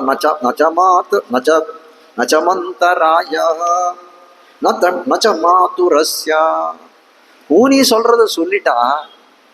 ஆனா இவன் எப்படி இருந்திருக்கணும்? இந்த கைகேயின்னு சொல்றவள் அதெல்லாம் பண்ண முடியாது. தசரத மகாராஜா ஏதோ அதெல்லாம் பண்ணிட்டார், இனிமேல்ட்டெல்லாம் அதெல்லாம் மாற்றக்கூடாது, அதெல்லாம் ராமன் தான் பட்டம் ஏற்றுக்கணும்னு சொல்லணுமா வேண்டாமா? அதனால கைகேயி தான் குற்றமுடையவள் அப்படின்னு வந்து இது பண்றான். அப்புறம் என்ன தோன்றது, ஐயோ கைகேயும் சொல்ல முடியாது. இந்த அம்மாக்களுடைய மனமே என்ன இருக்குன்னா, பசங்களுக்கு ஏதாவது நல்லது பண்ணணும்னு நினைச்சுட்டே இருப்பான். அந்த ஏதோ நினைப்புல போய் எனக்கு நல்லது பண்றான்னு நினைச்சு ஒரு தீமையை பண்ணிட்டா, அவளையும் நம்ம குற்றம் சொல்ல முடியாது. நச்சமாதுரஸ்ய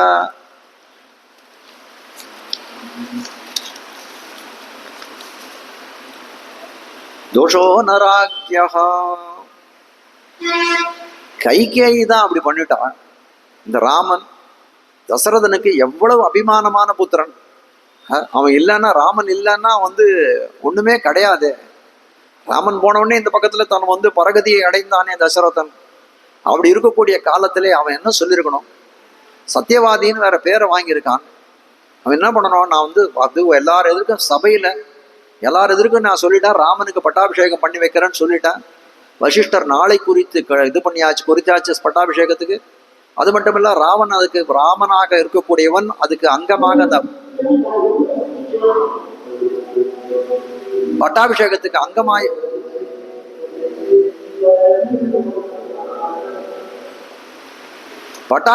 அங்கமாய் இருக்கக்கூடிய பூஜைகள் எல்லாம் ஜெகநாத பெருமாளுக்கு போய் பூஜைகள் எல்லாம் பண்ணி முடித்தான். அப்படி இருக்கக்கூடியவன் வந்து இப்போ இல்ல, உனக்கு பட்டாபிஷேகம் இல்லை அப்படின்னு சொன்னா அது எப்படி சத்தியவாதி ஆகும்? அவன் என்னைக்கோ கொடுத்த யாரிடத்தோ ஏகாந்தமாக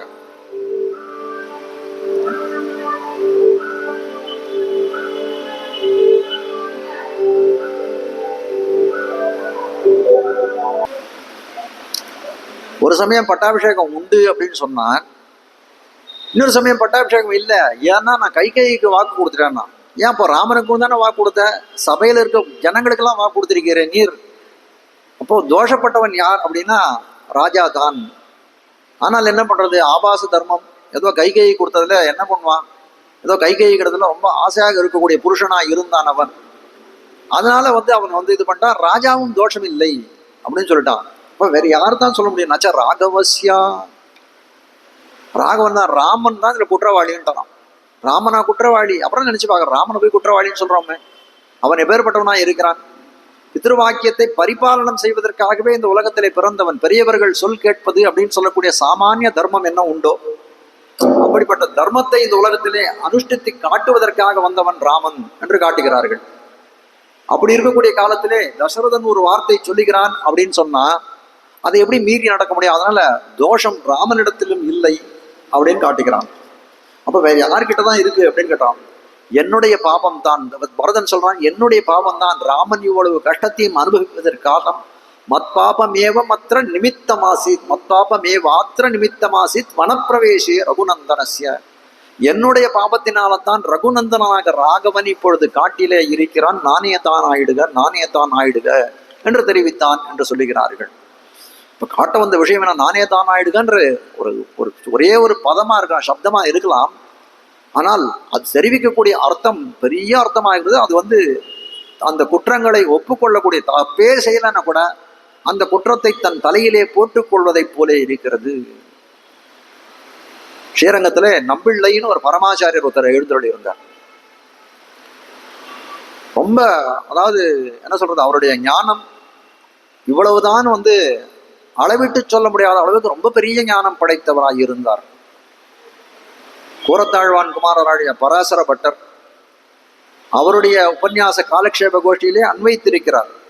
ஆனால் பராசர பட்டருடைய சீடரான நம்பிள்ளை திறத்துலதான் அவர் தான் இவருக்கு ஆச்சாரியன். நம்பிள்ளைன்றவருக்கு நஞ்சியர்ன்றவர் தான் ஆச்சாரியனாக இருந்தார். எல்லாரிடத்தையும் நிறைய விஷயங்கள் கேட்டவர், நல்ல பகுஸ்ருதன், நல்ல ஞானம் உடையவர். எவ்வளவு அளவுக்கு அவருக்கு ஞானம் இருந்ததோ அதே அளவுக்கு அந்த சாஸ்திரங்களில் தெரிவித்தபடி தன்னுடைய வாழ்க்கையை அதுபடி நடந்தவராக இருந்தார் நம்பிள்ளை. நல்ல பெருமை படைத்தவராக இருந்தார். அவருடைய காலக்ஷேபத்துக்கெல்லாம் பார்க்கலாம், திருவரங்கத்துல அந்த காலத்துல பெருமாளை செய்கிறதுக்கு எவ்வளவு கூட்டம் வருமோ அதே போல அதிகமான கூட்டம், அதுக்கு காட்டிலும் அதிகமான கூட்டம் இந்த நம்பிள்ளையினுடைய காலக்ஷேபத்துக்கு தான் வரும் என்று தெரிவிக்கிறார்கள். நம்பெருமாள் கோஷ்டியோ நம்பிள்ளை கோஷ்டியோ என்று சொல்வார்களாம். அப்படிப்பட்டவர் அவர் எழுந்தருளிந்த காலத்திலே கந்தாடை தோழப்பர் அப்படின்னு ஒரு சுவாமி ஒருத்தர் எழுந்தருளி இருந்தார். இந்த கந்தாடை தோழப்பர்னு சொல்லக்கூடியவர் முதலியாண்டானுடைய வம்சத்திலே வந்தவர். அவர் நல்ல குலம். முதலியாண்டான்னு சொல்லக்கூடியவர் எம்பெருமானருக்கு அணுக்கமான சீடர். அவர் முதல் இதுல அந்த சிம்மாசனத்துல முதல் இதுல கணனையில இருக்கக்கூடியவர், முதல் எண்ணிக்கையில இருக்கக்கூடியவர் அந்த சுவாமி. அவருடைய வம்சத்திலே வந்தவர். அவர் என்ன பண்றார்? அவரும் நல்ல வித்வான். ஆனா என்ன பண்றார்? இவரிடத்துல கொஞ்சம் மாச்சரியம் கொண்டு இருந்தார். அப்போ என்ன ஆறுது, ஒரு சமயம் இவருக்கு இவ்வளவு பெருமை இருக்கே, ஆனால் கோவிலுடைய நிர்வாகம் அனைத்தும் அந்த கந்தாடை தோழப்பர்ன்ற சுவாமி இடத்துல தான் இருந்தது. அவர் என்ன பண்றார்? ஒரு சமயம் நம்பிள்ளை அந்த இடத்துல வருகிறார். கோயில் ஏதோ ஒரு விவரமான மங்களாசாசனம் பண்றதுக்காக வருகிறார். வரக்கூடிய சமயத்துல சரி இதுதான் சமயம், இவரை ஏதாவது நம்ம கோயில் நிர்வாகம் நம்ம கையில இருக்கு, இவரை ஏதாவது இந்த சமயத்துல கொஞ்சம் கடினமா பேசிடுவோம்னு சொல்லிட்டு கடினமா 2 வார்த்தைகள், பருஷ வார்த்தைகள் எல்லாம் சொல்லிடுறார். சொல்லின உடனே அவர் என்ன பண்றாரு? அடியன் அடியன் அடியன் அப்படின்னு சொல்லிட்டு நம்பிள்ளை போயிடுறார். காரணமே இல்லாத நமக்கு சொன்னார்ன்றது தெரியுது அவருக்கு. ஆனாலும் மேற்கொண்டு எந்த வார்த்தையும் பேசல, நம்பிள்ளை கிளம்பி போயிடுறார். இவர் இந்த கந்தாடை தோழப்பர்னு சொல்லக்கூடியவர் தன்னுடைய திருமாளிகைக்கு திரும்பி வரார். தன்னுடைய தேவிகள் இடத்துல, மனைவி இடத்துல சொல்றாரு, இந்த மாதிரி நம்பிள்ளை இன்னைக்கு வந்திருந்தார். அவர் நன்னா நான் நல்ல கடினமா நான் பேசிட்டேன் இன்னைக்கு அப்படின்னாராம். சொன்ன உடனே அந்த மாதிரி தூக்கி வாரி போட்டதான். ஐயோ, இந்த மாதிரி பேசுறாரு நம்பிள்ளைன்னு சொல்லக்கூடியவர். நம்பிள்ளை லோகாச்சாரியர்னு பேர். அவர் லோகாச்சாரியர்னு பட்டது இவர் தான் கொடுக்குறார். ஜெகத்குருவா இருக்கக்கூடியவர். அப்படி இருக்கக்கூடியவர் நம்பிள்ளைன்னு சொல்ல வரக்கூடியவர். இந்த உலகுக்கெல்லாம் குருவை போல இருக்கக்கூடியவர். அவரை போய் இந்த மாதிரி கடினமா பேசிட்டேன்னு சொல்றாரு. இவ்வளவு பெரிய ஒரு பாகவத அபச்சாரத்திலே நீங்கள் இழிந்து விட்டீர்கள். இப்படிப்பட்ட பாவத்துக்கு உங்களுக்கு பிராயச்சித்தமே கிடையாது, இது தப்பு இல்லையா, உங்களுக்கு தெரியவே இல்லையா, இது தெரியாத பண்ணிட்டீங்களே அப்படின்னு அந்த அம்மா சொல்றான். சொல்லக்கூடிய காலத்திலே உடனே என்ன பண்றார்? தன் தப்பை தானே உணர்ந்து கொள்கிறார். அதாவது முக்கியமான விஷயம் என்னன்னா, தப்பு பண்றது பெருசு இல்லை, பண்ற தப்பை நாம் உணர்ந்து கொண்டதை திரித்து கொள்ளக்கூடியவன் தான் மனிதன். அந்த மாதிரி அந்த பூர்வாச்சாரியர்கள், இப்ப பரதனும் அதை தான் காட்டினான். இந்த நம்பிள்ளைன்னு சொல்லக்கூடியவரும் அதே வித விஷயத்தை தான் காட்டுகிறார். அப்ப என்ன பண்றாரு இவர்? உடனே சரி ராத்திரி பொழுது ஆயிடுத்து, இந்த இவர்களெல்லாம் பேசி கீசி முடிச்சு என்ன பண்ணணும் நீ சொல்லு அப்படின்னு கேட்டான். எனக்கு என்ன பண்றதுனே தெரியல, ஏதோ ஒரு கோபத்துல கத்திட்டேன், தப்புன்னு எனக்கு தெரியுது, என்ன பண்ணலாம் சொல்லுன்னு தன் மனைவி இடத்தையே கேட்கிறாரு. வேற என்ன பண்ண முடியும்? எங்க நீர் பாவம் பண்ணீரோ அந்த இடத்துலயே தான் பாவத்தை தொலைக்க வேண்டும். வாரும் நம்பிள்ளை திருவடியிலே போய் விழுந்து அவரிடத்துல மன்னிப்பு கேட்டு நம்முடைய பாவத்தை கழுவி வருவோன்னு சொல்றான். சரின்னு சொல்லிட்டு என்ன பண்றா, இவர்கள் கிளம்பணும்னு எத்திக்கிறார்கள். அதே சமயத்துல நம்பிள்ளை அவர் என்ன நினைக்கிறார்னா, ஐயோ வாதூல குல திலகரம் முதலியாண்டனுடைய வம்சம் வாதூல குலன்னு அந்த பெரிய குலம், அது சீர்மை பெற்ற குலம். அது அந்த வாதூல குலத்திலே வந்தவருடைய மனசு புண்படும்படி நம்ம என்ன பண்ணோம் தெரியலையே. அவர் இவ்வளவு கடினமா இது வரைக்கும் பேசி பார்த்தது இல்லையா, அவர் இது மாதிரி பேசிட்டாரு நம்மகிட்ட. அப்போ அவர்கிட்ட நம்ம ஏதோ அவருக்கு கோபம் வரக்கூடிய அளவுக்கு, வெறுப்பு வரக்கூடிய ஏதோ நம்மளுடைய செய்கை ஏதோ இருக்கு, பேய்கையோ பேச்சோ ஏதோ இருந்திருக்கு. அதனால அது என்னவோ தெரியல, அவரிடத்துல போய் நம்ம அபராத சாமனம் பண்ணி அவரிடத்துல மன்னிப்பு கேட்க வேண்டும் அப்படின்னு சொல்லிட்டு என்ன பண்றாரு, நம்பிள்ளையானவர் அவர் வீட்டு திண்ணையிலே உட்கார்ந்துட்டு இருக்காரு. அந்த கந்தாடை தோழர் வீட்டு திண்ணையிலே உட்கார்ந்துட்டு இருக்காரு. கந்தாடை தோழர் சரி நம்பிள்ளை வீட்டுக்கு போகலாம், அவருடைய திருமாளிகைக்கு போகலான்னு சொல்லி கதவை திறக்கிறா, பார்த்தா திண்ணையிலே உட்கார்ந்துட்டு இருக்காரு. யாரு அப்படின்னு கேட்கிறாரு, இருட்டா இருக்கிறதுனால. அடியன் தான் நம்பிள்ளை அப்படின்னாரு அவர் உடனே கேட்கிறாரு, ஓ அங்க கோயில்ல கொஞ்சம் நிந்தனை பண்ணிட்டேன்றதுக்காக இங்க என்ன திட்டத்துக்கு வந்திருக்காரா அப்படின்னு கேட்டாராம். அப்படியே வேரத்த மரம் போலே சாய்ந்தார் நம்பிள்ளை. ஐயோ அப்படி கூட உண்டா, எவ்வளவு பெரிய வம்சத்துல நீர் பிறந்திருக்கிறீர், உங்க மனசு புண்படும்படி நான் என்ன பேசணும்னோ தெரியலையே, எனக்கு ரொம்ப கஷ்டமா இருக்கு எனக்கு அப்படின்னு சொல்லி ஒருவர். உடனே கந்தாடை தோழப்பர் ரொம்ப நெகிழ்ந்து போனார். பண்ண தப்பெல்லாம் என்னோடதான் இருக்கு, அதெல்லாம் நீர் ஏற்று கொண்டிருக்கேன், நானே தானாடுக என்று சொல்லும்படியா ஸ்ரீ வைஷ்ணவ லட்சணம் உம்மிடத்துல தான் இருக்கு. நான் இன்னும் நினைச்சேன் ரொம்ப சாதாரணவரா நம்பிள்ளைன்னு சொல்லவர், ஒரு சாதாரணவர் நான் நினைச்சு கொண்டிருந்தேன். ஏதோ சில பல பேருக்கு இங்க காலக்ஷேபம் சொல்றாரு, ஒரு 100 பேருக்கு 1000 பேருக்கு காலக்ஷேபம் சொல்றார். அதனால இந்த ஒரு சமூகத்துக்கு மட்டும்தான் நீர் ஒரு ஆச்சாரிய ஸ்தானத்துல இருக்கிறன்னு நினைக்கிறார். ஆனால் உங்களுடைய குணத்தை பார்க்கக்கூடிய காலத்திலே நீர் லோகாச்சாரியர், இந்த உலகத்துக்கெல்லாம் ஆச்சாரியர் நீர் தான் என்று சொல்லும்படியாய் விளங்குகிறீர். நானே தான் ஆயிடுக என்று சொல்லக்கூடிய ஸ்ரீ வைஷ்ணவ லட்சணம் இடத்திலே பொதிந்து கிடக்கிறது என்றெல்லாம் தெரிவித்தார் என்று பார்க்கிறோம். அப்போ அவ்வளவு இந்த நானே தாய்நாடுகள் பல விஷயங்களை வைத்திருக்கிறார் காட்டுகிறார்கள். மணவாள மாமுனிகள் இந்த உபதேசரத்ன மாலைன்னு ஒரு கிரந்தம் எழுதியிருக்கிறார் இல்லையா, அந்த உபதேசரத்ன மாலையில காரணமே இருக்கக்கூடிய, அதுக்கு அந்த உபதேச மாலைன்ற நூலை எழுதியதுக்கு காரணமே என்ன அப்படின்னு கேட்டா, இந்த நம்பிள்ளையின் தரத்திலே சீடராய் இருந்தவர் வடக்கு திருவீதி பிள்ளை, அவருடைய குமாரராய் இருக்கக்கூடியவர் பிள்ளைலோகாச்சாரியர் அப்படின்னு சொல்லக்கூடியவர். இந்த பிள்ளைலோகாச்சாரியர் சாட்சாத் நம்மளுடைய தேவப்பெருமானுடைய அபராவதாரம். ஒரு காலத்திலே மணற்பாக்கத்து நம்பி அப்படின்னு சொல்லி ஒரு ஆச்சாரியர் இவ்விடத்திலே ஒரு சில அர்த்தங்கள் எல்லாம் அர்த்த விசேஷங்களை எல்லாம் கேட்டுக்கொண்டிருக்கிறார். ஒரு இடத்துல யார் இடத்துல, காஞ்சி தேவபெருமான் இடத்துல, காஞ்சி தேவபெருமான் ஒரு இடத்துல இங்க நிறுத்திவிட்டு இந்த அர்த்தங்கள்லாம் மேல இருக்கக்கூடிய அர்த்தங்கள்லாம் ஸ்ரீரங்கத்துல வா உனக்கு நான் சொல்றேன் அப்படின்னு சொல்லுகிறார். ஸ்ரீன்னு சொல்லிட்டு இந்த மணற்பாக்கு தம்பி ஸ்ரீரங்கத்துல போய் அந்த இடத்துல இருக்கக்கூடிய காலத்திலே அந்த காட்டழகிய சிங்கர் கோயில் அப்படின்ற இடத்துல இந்த பிள்ளலோகாச்சாரியர் தேவபெருமாள் சொன்ன அதே அர்த்தங்களை சொல்லி கொண்டிருக்கிறார் ஏகாந்தமாக சில சிஷ்யர்களுக்கு. அப்ப போய் கேட்கிறார் அவர், அந்த மணற்பாக்கத்தை நம்பி கேட்கிறார், அவரோ நீர் அப்படின்னு கேட்கிறார். அவர்னா நீர் தான் தேவபெருமாளா அப்படின்னு கேட்கிறார். ஆவது என்ன, ஆவது என்னன்னா ஆமாம் நான் தான், அதனால என்ன அப்படின்னா இல்ல மேற்கொண்டு தேவபெருமானுடைய நியமனம் தேவரிடத்திலே மேற்கொண்டு அர்த்தத்தை கேட்க வேண்டும் என்று சொல்லும்படியான அந்த பிரார்த்தனையை அவர் வைக்கிறார்.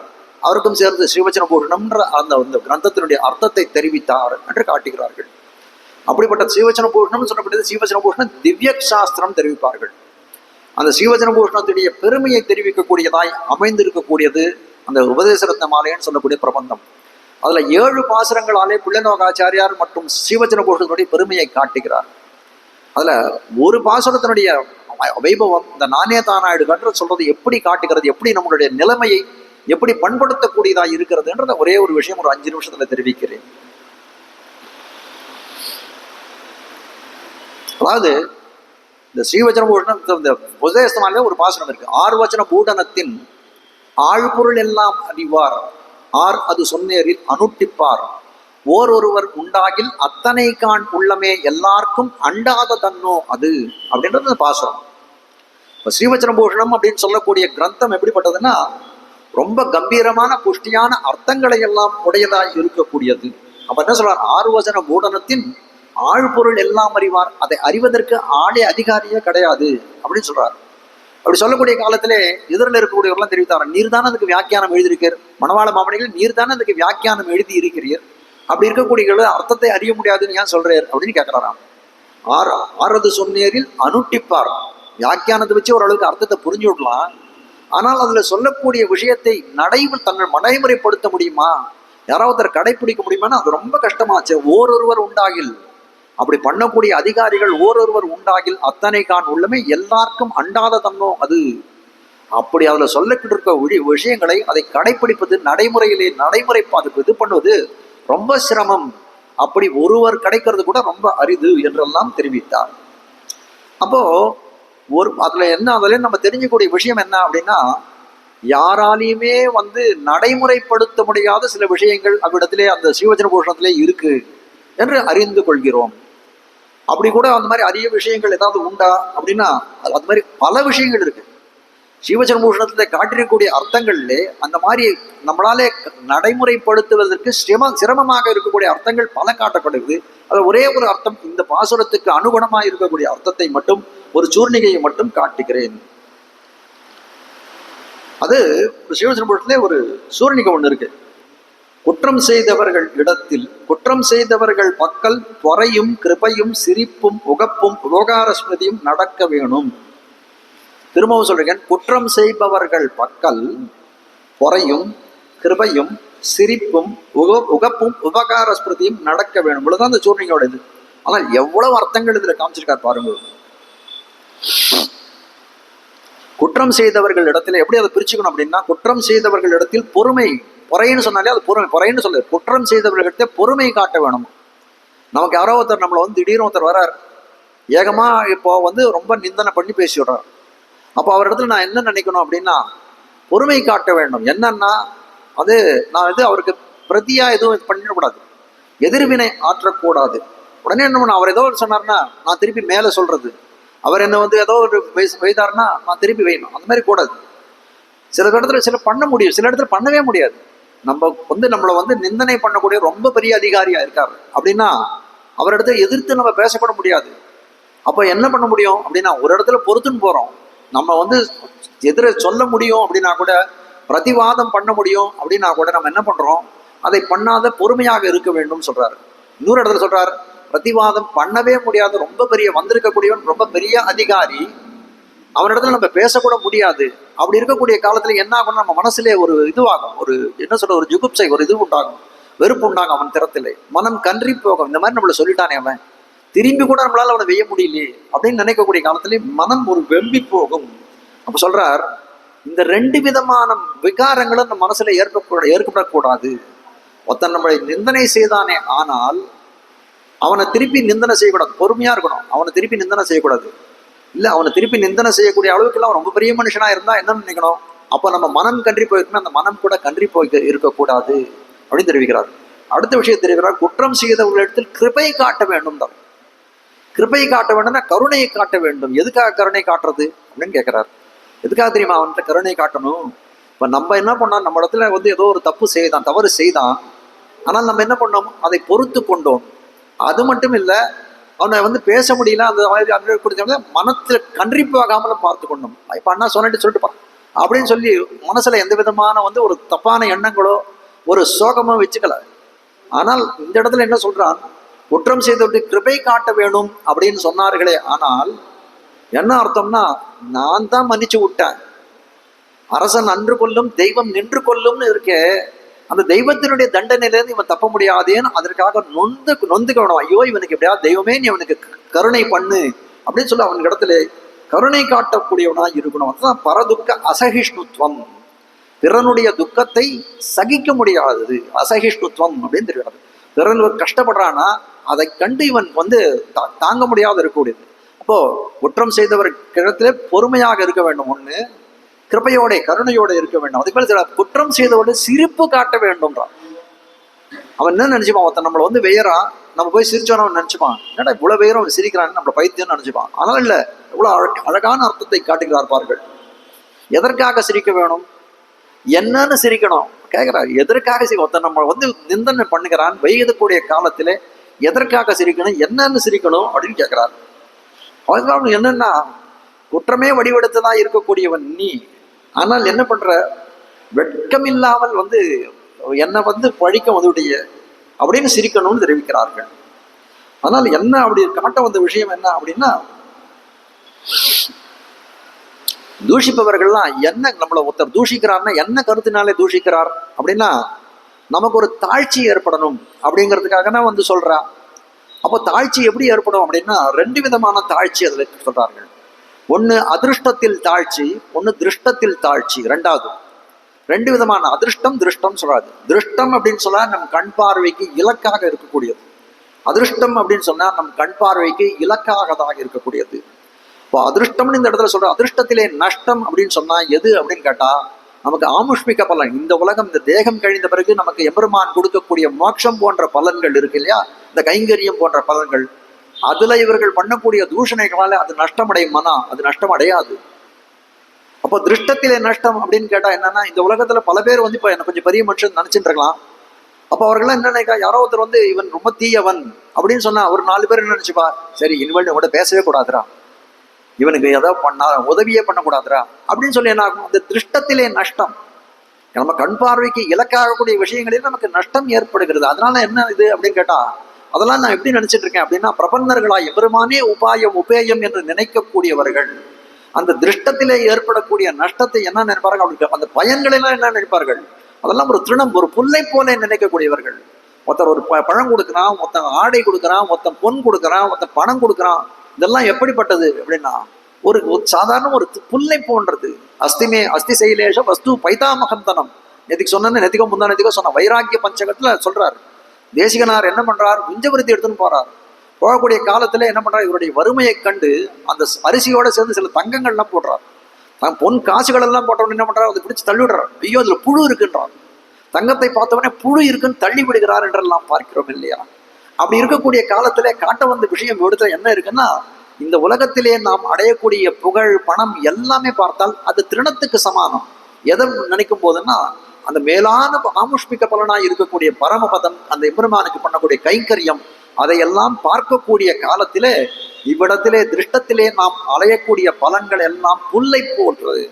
அது திருஷ்டத்திலே நஷ்டமடைந்தாலும் நமக்கு ஒன்றும் கிடையாது. அதை பார்த்து நீ பண்ணக்கூடிய தூஷணைனால எனக்கு எந்த விதமான நஷ்டமும் கிடையாது, எனக்கு எம்பெருமான் கொடுக்க வேண்டிய பரமபதமாகட்டும் கைங்கரியமாகட்டும் அதை உன்னுடைய தூஷணம் நிறுத்தாது, இந்த நஷ்டத்தை திருஷ்டத்திலே இருக்கக்கூடிய நஷ்டம் எனக்கு ஒன்றும் கிடையாது, அது புல்லை போலே என்று தெரிவிக்க, அதை பார்த்து சிரிக்கணும்னு தெரிவிக்கிறார்கள். குற்றம் செய்வதற்கு உகப்பு ஏற்படணும். உகப்புனா எப்படின்னா, தூஷிக்கக்கூடியவர்கள் எப்படி பண்ணா அவர்கள் பண்ணக்கூடிய தூஷணம் யாரை வந்து சேரும் அப்படின்னு கேட்டா, யாரை வந்து சேரும், இந்த உடம்பு தான் வந்து சேரும். உள்ளுக்குறைய இருக்கக்கூடிய ஆத்மா ஏதாவது விகாரம் அடையுமானா எந்த விதமான விகாரத்துக்கும் அப்பாற்பட்டது இந்த ஆத்மான்னு சொல்லக்கூடியது. நித்தியமாக இருக்கக்கூடிய தத்துவம், அழிவற்ற தத்துவம், அது விகாரமற்ற தத்துவமா இருக்கிறது. அப்படி இருக்கக்கூடிய காலத்துல ஒருத்தர் வந்து ஏதோ சொல்றார், ஒருத்தர் வந்து சொல்றாரு அப்படின்னா, ஆனால் என் ஆத்மா விகாரம் அடையுமானா என் ஆத்மா விகாரம் அடைய போவதே இல்லை. விகாரம் அடையக்கூடியது எது அப்படின்னா இந்த உடம்பு தான். இந்த தேகம் எவ்வளவு நாள் எனக்கு இருக்க போறது, என்னோட ஆயுஷ் எவ்வளவு நாள் இருக்கோ அந்த பரியந்தம் தான் அது இருக்க போறது. அது இது வந்து இந்த ஆத்மா இங்கேருந்து கிளம்ப விழுந்தாருது, இது கீழே விழுந்துட போறது.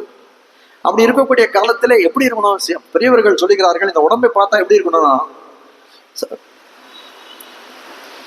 இப்படி சர்வ பிரகாரத்துக்கும் நாசகேதுவான அகங்காரத்துக்கும் அதனுடைய காரியமான விஷய பிராவண்யத்துக்கும் விளைநிலம் தானாகையாலே தன்னை கண்டால் சத்ருவை கண்டார் போல தெரிவிக்கிறார். இந்த உடம்புன்னு சொல்லக்கூடியது எப்படி இருக்கு அப்படின்னா, நமக்கு ஒரு பகைவனை போலே. ஏன்னா இதுதான் எல்லா இடத்துலையும் எல்லா தப்பான வழிகள்லாம் அழைத்து கொண்டு போகக்கூடியது இந்த உடம்பு தான். இந்த உடம்பு கழிந்ததுன்னா என்ன ஆகும், அதை எம்பெருமானை அடைந்து விடலாம் என்று காட்டுகிறார்கள். அப்போ என்ன பண்ணோம், ஒரு சத்ரு, இப்போ நமக்கு ஒருத்தன் விரோதியா இருக்கான், ஒருத்தன் நம்மளை பேசுறான், ஒருத்தன் தூஷணம் பண்றான் அப்படின்னா அது இந்த உடம்பைத்தான் சேரும். அந்த உடம்புன்னு சொல்லக்கூடியது எனக்கு பகைவன். என்னுடைய பகைவனுக்கு யாரோ ஒரு வந்து கெடுதி செய்யறான் அப்படின்னா நான் ஏன் அதை பத்தி கவலைப்படணும். அப்போ அதுக்கு எனக்கு உகப்பாகத்தான் இருக்கும். குற்றம் செய்த ஒரு பக்கத்திலே உகப்பு தோன்ற வேண்டும் என்று தெரிவிக்கிறார்கள். அதுக்கு குற்றம் செய்தவர்களிடத்தில் உபகார ஸ்மிருதி இருக்க வேண்டும், அவர்களிடத்தில் செய்நன்றியோடு இருக்க வேண்டும். இப்படி கூட ஒண்ணு உண்டா, நமக்கு ஒருத்தர் குற்றம் செய்தால் அவனிடத்துல செய்நன்றியோடு இருக்க முடியுமானா இருக்க வேண்டும் என்று காட்டுகிறார்கள். இப்போ பகவத் சன்னிதானங்கள்ல நம்ம போகக்கூடிய காலத்திலே என்ன பண்ணணும், நம்மளோட நைச்சானுசந்தானத்தை அணுகணும். அகிஞ்சனகா அனன்யகதி என்று சொல்லும்படியாக கைமுதல் ஒன்றும் இல்லாதவன், வேறு கதி இல்லாதவன், அமரியாதகா க்ஷுத்ரஹா சலமதிகி அசூயா பிரசவபூஹு என்று சொல்லும்படியாய் யாரிடத்திலையும் மரியாதை இல்லாதவன். சலமதிகி என்னுடைய மதியானது அப்படியே வந்து காற்ற போல இங்க அங்கம் அலைப்பாயக்கூடிய சலமதிகி அசூயாக பிரசவபூஹு, அசூய பொறாமை குணத்துக்கு பிறப்பிடம் நான் தான் என்றெல்லாம் சொல்ல வேண்டும். அகமஸ்மி அபராதானாம் ஆலயகா என்று சொல்லும்படியாய் எல்லா அபராதங்களுக்கும் ஒரு தேவாலயம் போலே என்னுடைய நான் இருக்கிறேன் என்று சொல்லும்படியாய் நம்முடைய என்ன சொல்றது, இந்த நைச்சானசந்தானம் நம்முடைய குணத்தை எல்லாம் தாழ்த்தி அவனிடத்திலே தெரிவிக்க வேண்டும் என்று காட்டுகிறார்கள்.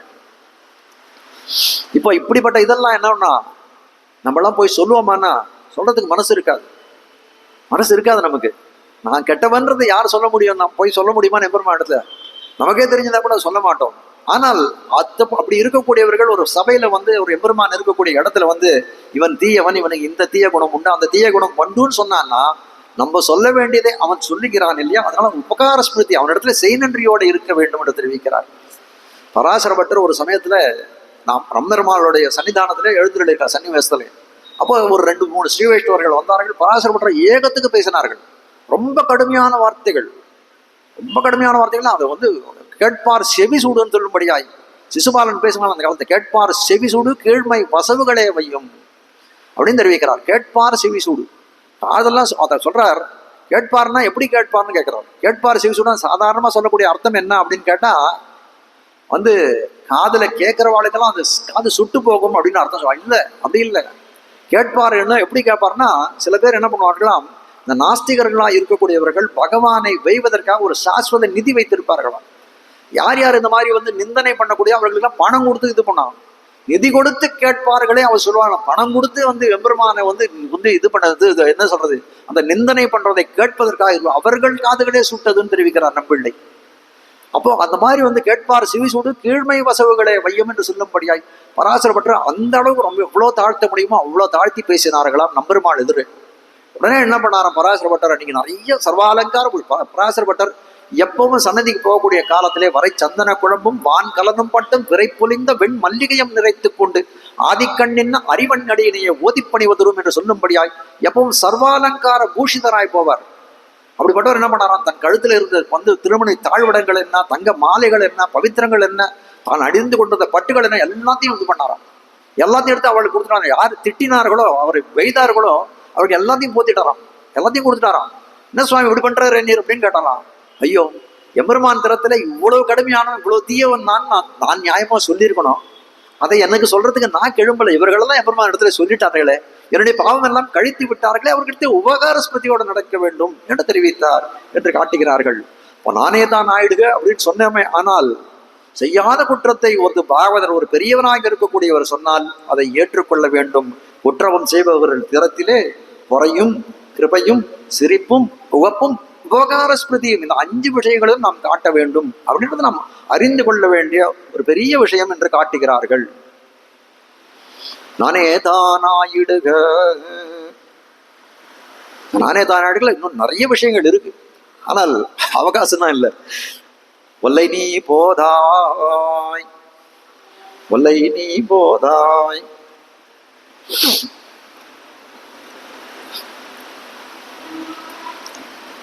அப்ப கேட்கிறார், நானே தான் ஆயிடுகன்னு ஒத்துட்டாலே இனிமேல்ட்டு நான் செய்ய வேண்டியது என்ன அப்படின்னு அவள் கேட்கிறா. உள்ள உறங்கி கொண்டிருக்கக்கூடியவள் அப்ப சொல்றார், என்னவோ நீ வந்து உன்னுடைய பண்ண குற்றத்தை நீயே ஒப்புக்கொண்டு விட்டாய்.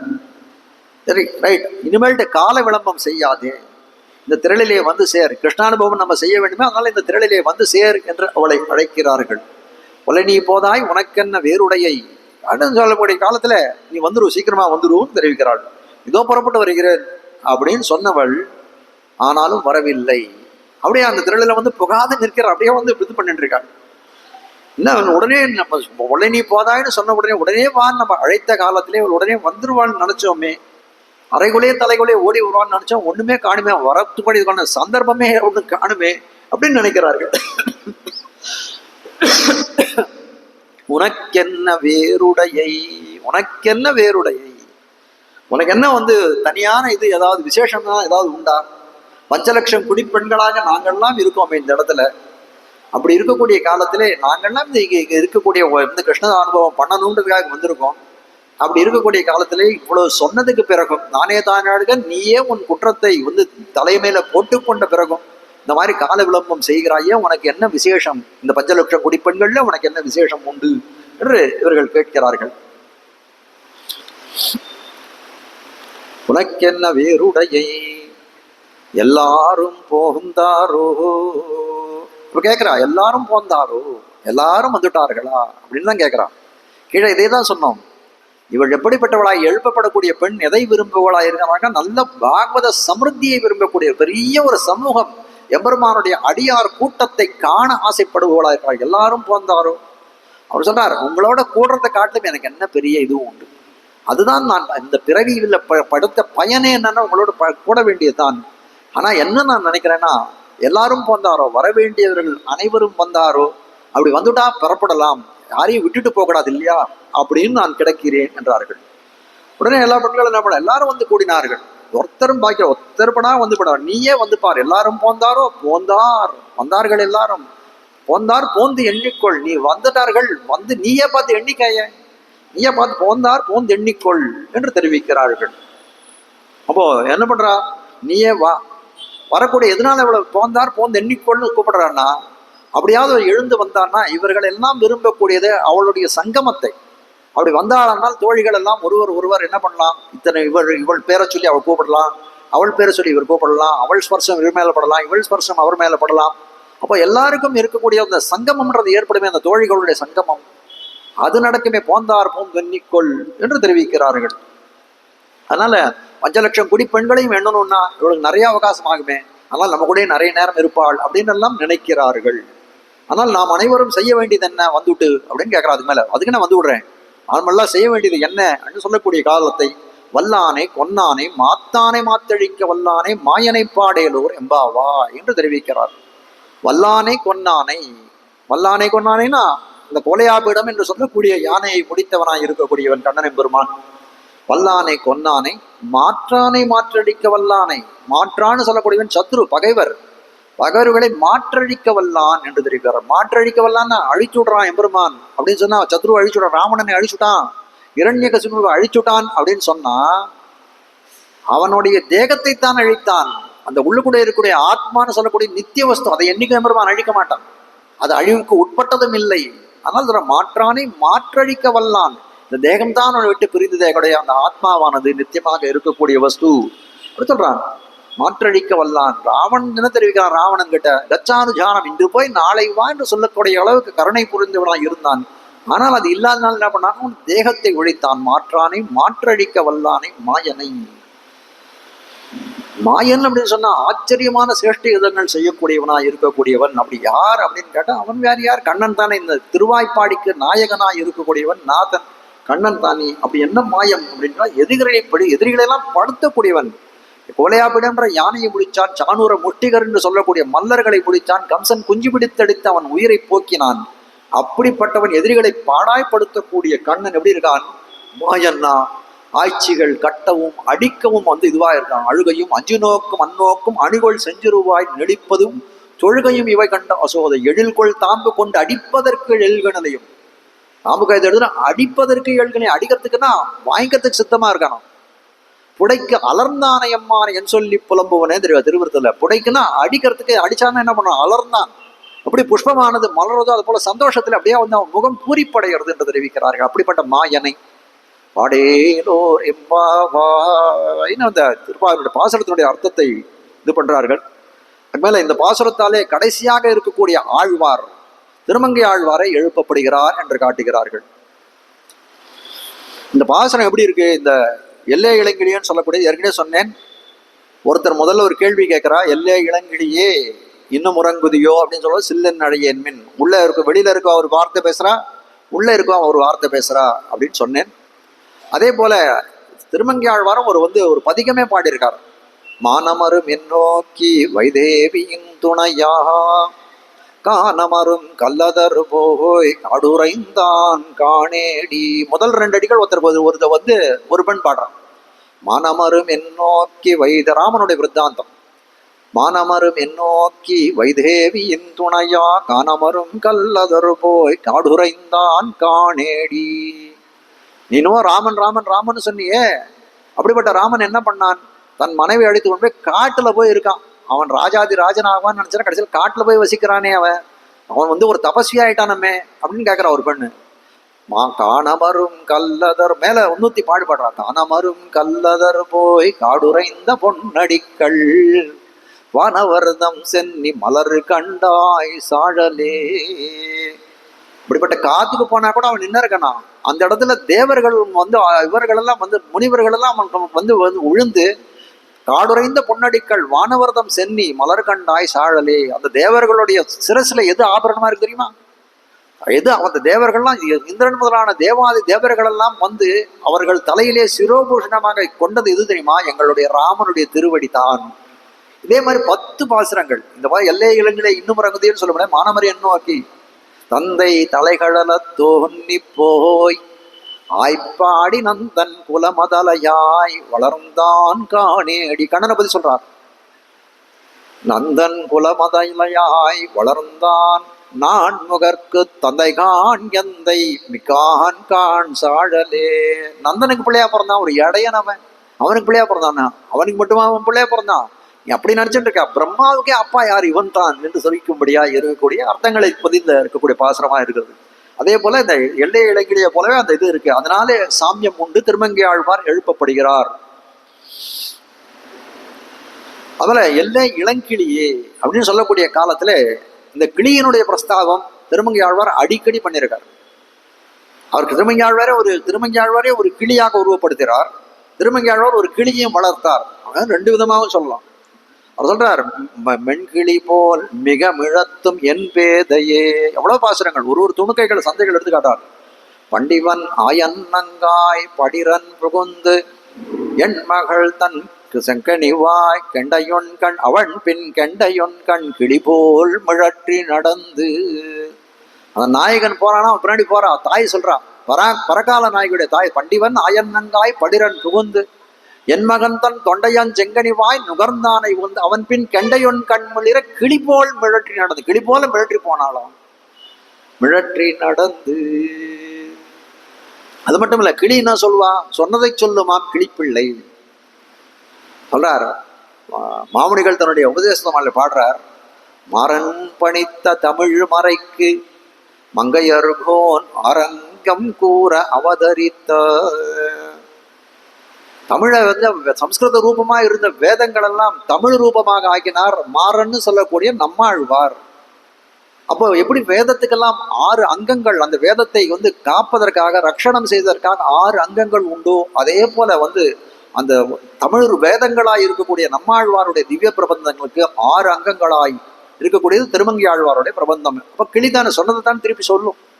அதுபோல சொன்னதை சொல்லும் கிளிப்பிள்ளை என்று சொல்லும்படியாய் நம்மாழ்வார் ஸ்ரீசுக்திகளுக்கெல்லாம் அதை அனுசரித்தே இவர் அருளி செய்வதாக இருக்கக்கூடியது என்று தெரிவிக்கிறார்கள்.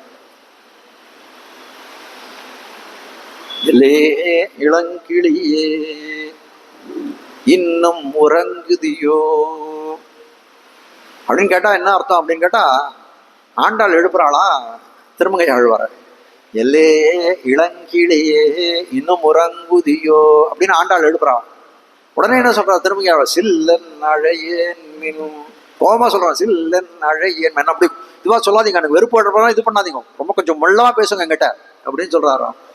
உடனே என்ன சொல்றாரு, அது திருமங்கையாளர் பார்த்து கல்யாணம் ஆண்டாள் சொல்றாளாம், நீ ஒன்னப்பா வல்லையுன் கட்டுரைகள் பண்டையுன் வாயறிதும் அப்படித்தானே சொன்னா. வல்லையுன் கட்டு ஒன்று கடினமாக பேசக்கூடியவன் எங்களுக்கு நன்னாவே தெரியும் அப்படின்னு வந்து அங்கே கீழே சொன்னாள். இப்போ சொல்றாரு, நீர் எப்படிப்பட்டு இருக்கு.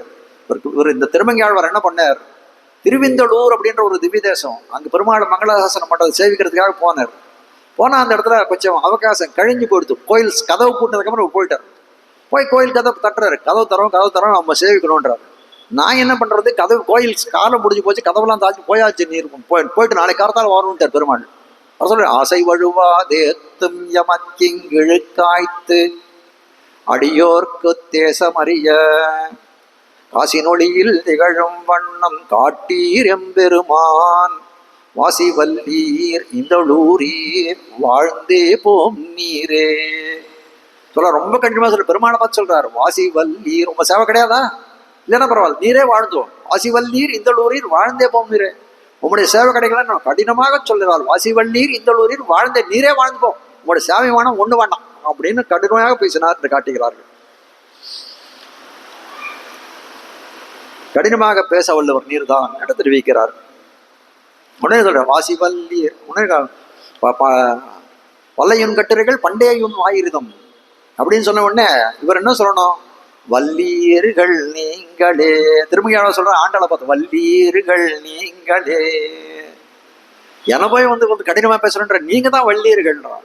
எப்படி அப்படின்னு கேட்கிறாரு. கொள்ளும் பயனும் இல்லாத கொங்கை தன்னை கிழங்கோடும் அள்ளிப்பறித்திட்டவன் மார்பிலிருந்தன் அழலை தீர்வேனே.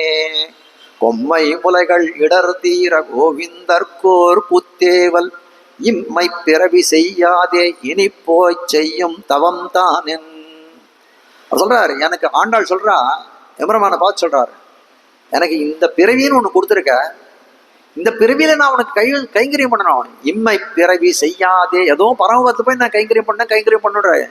இம்மை பிறவி செய்யாதே இனி போய் செய்யும் தவம் தானென் அப்படின்னு தெரிவிக்கிறார். இப்பவே நான் தபசு அவனுக்கு கைங்கரியம் பண்ணணுமே. அப்படி இல்லைன்னு கொள்ளும் பயனுள்ளாத கொங்கை தன்னை கிழங்கோடு மல்லி பறித்துட்டு அவன் நீ நான் மட்டும் ரொம்ப கடினமா பேசல, நீருந்த வல்லீர்கள் நீங்களே. அதனால சொல்ற வல்லீர்கள் நீங்கள் என்று தெரிவிக்கிறார். உடனே என்ன ஆயிடுத்து, திருமங்கை ஆழ்வாருக்கு இவருக்கு எப்படி வந்து கீழே வந்து இந்த உள்ள எழுப்பக்கூடிய பெண்ணுக்கு உடனே நானே தான் ஆயிடுகன்னு சொன்னார். அதே போல திருமங்கை ஆழ்வார் சொன்ன நானே தான் ஆயிடுக என்னன்னா, நன்னாத வாழ உணர் இடைப்புக்கு வானவரை பெண்ணாகி அமுதூட்டும் பெருமானார் மறுவினிய தன்னார்ந்த கடல் மல்லை தலசயன துறைவாரை எண்ணாதே இருப்பாரை இறைப்பொழுதும் எண்ணோமே. அது அவருடைய அந்த 2 பாசுரங்கள், 2 பதிகங்கள், திருமங்கை ஆழ்வாருடைய 2 பதிகங்கள். நன்னாத வாழவுடன் திருக்கடல் மல்லைக்கு ஒரு பதிகம், அதே போல கண்சோர வெங்குருதின்னு திருச்சேரின்றது விதேசத்துக்கு ஒரு பதிகம். இந்த 10 பாசுரங்களும் பாகவத சேஷத்துவத்தை வந்து காட்டுகிறது, அது அர்த்தத்தை தெரிவிக்கிறதுன்னு தெரிவிப்பார்கள். சொல்றாரு இந்த பாட்டுல என்ன சொல்றாரு, நன்னாத வாழ உணர்வுல கடல் மல்லை தலைசனை துறைவாரை எண்ணாத மானிடரை. திருக்கடல் மல்லை இந்த மகாபலிபுரத்துல எழுந்திடக்கூடிய தலசேன பெருமாளை எண்ணாத மானிடரை, அது அவருக்கு எண்ணக்கூடிய மானிடரை எண்ணாதவர்கள் எதைப்பொழுதும் அவரை நான் நினைக்கவே மாட்டேன்றார். அப்ப என்ன அர்த்தம்? பாகவத சேஷத்துவத்தை தான் இவர் காட்டுகிறார். நானே தானாயிடுக கண்சோர வெங்குருதி வந்திழிய வெந்தழல் போல் கூந்தலாளை மண் சேர முலையுண்ட மாமதலாய் மனவர்தம் கோவே என்ன விண்சேரும் இளந்திங்களகடுறிஞ்சு மணிமாட மல்கு செல்வத் தன் சேர எம்பெருமான் தாழ் தொழுவார் காண்மின் என் தலை மேலாரே செல்வத் தன் சேர எம்பெருமான் தாழ் தொழுவார்.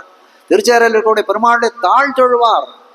அப்படிப்பட்ட அடியவர் தாழ் தொழுவார் காண்மின் என் தலைமேல், அவன் தலைமேல வச்சு சிரோபூஷணமாக மதிக்கக்கூடிய கௌரவியர்கள் தான் திருச்சேரை எம்பெருமானை சேவிக்கக்கூடியவர்கள். திருச்சேரை எம்பெருமான சொல்ல, திருச்சேரை எம்பெருமானை சேவிக்கக்கூடியவர்கள் என் தலைமையிலே அவர்களுடைய வந்து திருவடிகளை என் தலைமையிலே வைத்து சிரோபூஷணமாக செய்து வணங்க வேண்டியவர்களாக. நானே தானாயிடுக உனக்கென்ன வேறுடையை தெரிச்சா கேட்ட சொல்லிச்சால, உனக்கென்ன எல்லாரும் போந்தாரும் வந்து வந்து வல்லை நீ போதாய், என்ன உனக்கென்ன வல்லை நீ போதாய் சீக்கிரமா வான்னு சொன்னான்.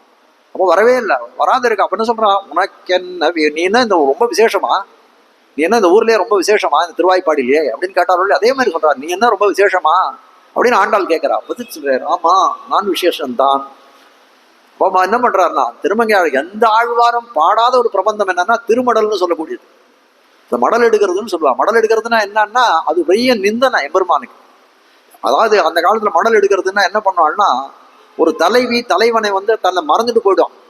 மறந்து போன தலைவனை இந்த ஊர்க்காரால வச்சு எப்படியாவது திருப்பி சேர்த்துக்கணும் அப்படின்றதுக்காக என்ன பண்ணுவாளாம், அவனுடைய படத்தை ஒரு இதுல சித்திரமா வரைஞ்சிருவாளாம், தன்னுடைய தலையெல்லாம் பிரிச்சு போட்டுருவாளாம். அதெல்லாம் எடுத்துட்டு அந்த ஊரெல்லாம் வந்து அப்படியே போயிட்டே இருப்பாளாம். அதே போல இவர் என்ன பண்ணா, திருமங்கை ஆழ்வார் பெருமாளை சேரணும், இவர் பரகால நாயகின்னு சொல்லக்கூடிய பெண் தன்மையை எய்தினவராக இருக்கார். மடல் இருக்கார், சிறிய திருமணம் பெரிய திருமணம் பெருந்தெருவே அவர் சொல்றா. எல்லாரும் சொல்றா, ஊர்ல இருப்பாள்லாம் இந்த மாதிரி மடல்லாம் எடுக்காத பெருமாள் பேர்ல எல்லாரும் ஒன்றும் நாஸ்திகம் நாஸ்திகன்னு நினைச்சு பண்ணோம். பெருந்தெருவே ஊராரிகளிலும் ஊராதொழியே நான், ஊர் போல இகழ்ந்தாலும் பரவாயில்ல நான் அவனை சேர்ந்தே தீருவேன், நான் மடல் எடுப்பேன் என்று சொன்னான். உனக்கென்ன வேறுடையை. இந்த மாதிரி மடல் எடுத்தவர் யாருமே கிடையாது, ஆழ்வார்கள்ல மடல் எடுத்தவர்கள் யாருமே கிடையாது. ஆனால் வேறுடைய விசேஷம் என்ன அப்படின்னா, திருமங்கை ஆழ்வாருக்கு விசேஷம் மடல் எடுத்ததுதான் என்று காட்டுகிறார்கள்.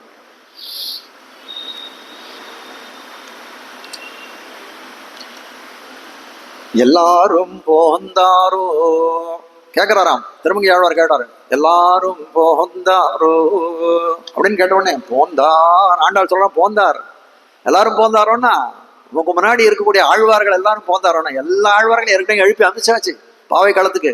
நீர் தான் கடைசியா வரணும். போந்தார் போந்த வெளியில வந்து பாரு, மொத்த ஆழ்வார்களை காத்துட்டு இருக்கா. வாரும் வாரும். போந்தார் போந்தெண்ணிக்கொள் வல்லானை கொன்னானை மாத்தானை மாத்தழிக்க வல்லானை. இந்த வல்லானை கொன்னான்ன்றத வந்து குவளையாபிடத்தை கொன்ற சரித்திரத்தை பல இடங்கள்ல காட்டுற. கவளையானை கும்பசித்த கண்ணன் என்னும் காமரிசி ஆவறிவை செய்தறிவார் அஞ்சன மாமலை போலே மேவு சினத்தை அடல் வேழம் வீழ முனிந்த என்று சொல்ல முடியா பல இடங்கள்ல அவருடைய இதுல காட்டியிருக்கார். மாத்தானை மாத்தழிக்க வல்லானை, மாத்தானை மாத்தழிக்க வல்லானை அப்படின்னு சொல்லக்கூடிய காலத்துல என்ன சொல்றோம்? எம்பெருமான் தரத்திலே மாற்றாக இருக்கக்கூடியவனை மொத்தமாக ஒழிக்காத இருக்கக்கூடியவர். எம்பெருமான் எப்படி இருக்கான்? சில பேருக்கு தேகத்தை ஒழிச்சான்னு சொல்றான், அந்த ஆத்ம தத்துவத்தை அப்படியே வச்சிருக்கான். இந்திரன் என்ன பண்றான்?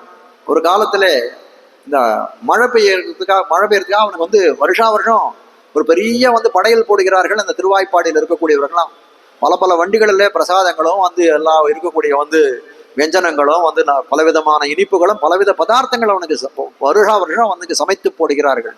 கண்ணன் என்ன பண்ணா, அதை போயிட்டு இந்த மழையெல்லாம் நமக்கு கொடுக்கக்கூடிய இந்த கோவர்தனம் தான், கோவர்தனம் சொல்லக்கூடிய மலை தான், எதுக்கு இந்திரனுக்கு போய் படைக்கிறீங்க? நீங்க இந்த மலைக்கே படைச்சிருக்கோன்னுட்டான். மலைக்கே படைச்சிருக்கோன்னு உடனே என்ன பண்ணான்? சரின்ட்டு எல்லாரும் மலைக்கே படைச்சுட்டாவா. அது என்ன பண்ணா, அகம் கோவர்தனோஸ்மின். கண்ணன் என்ன பண்ணா, தானே நான் தான் இந்த கோவர்தன மலைன்னு சொல்லிட்டு எல்லாத்தையும் தானே வந்து பக்ஷீகரணம் பண்ணிட்டான். மொத்த பிரசாத்தையும் அவனே சாட்டான். கூட இருந்ததுன்னா அட்டுக்குவி சோத்து பருப்பதமும் தயிர் வாவியம் நெய்யடரும் அடங்கப்பட்ட துத்தின்னு ஒரு பருவதம் போல இருக்குதான் வந்து வந்து பிரசாதம். ஒரு மலையை போல இருக்கக்கூடிய பிரசாதத்தை தான் ஒருவனாகவே உண்டான். அதனால இந்திரனுக்கு ரொம்ப கோபம் வந்துட்டு, நம்மளுடைய சோத்தை வந்து பிடிங்கிட்டானே இவன், நம்மளுடைய சாப்பாடு பிடிங்கிட்டானே. பசிக்கோபம் இந்திரனுக்கு வந்து கொடுத்தான். அவன் நான் சாப்பிடணும்னு நினைச்சிருந்தேன், நமக்கும் பசினா எல்லாம் பத்தும் பறந்து போகுன்றாலும் இல்லையா. அது போல இந்திரனுக்கு கோபம் வந்துடுது. என்ன பண்றதுன்னு தெரியல. என்ன பண்ணா, சரின்னு பெரிய மழையை பொழிகிறான். மழையை பொழிந்த காலத்துல வந்து எப்படி இருக்குன்னா, அப்படியே வந்து யாராலையும் இருக்க முடியும் அந்த இடத்துல. கிருஷ்ணா நீ காப்பாத்துன்னு எல்லாரும் சொல்லக்கூடிய காலத்துல அந்த கோவர்தனம்னு சொல்லக்கூடிய மலையை வந்து தன் ஒரு விரலாலே தூக்கி பிடித்தான்.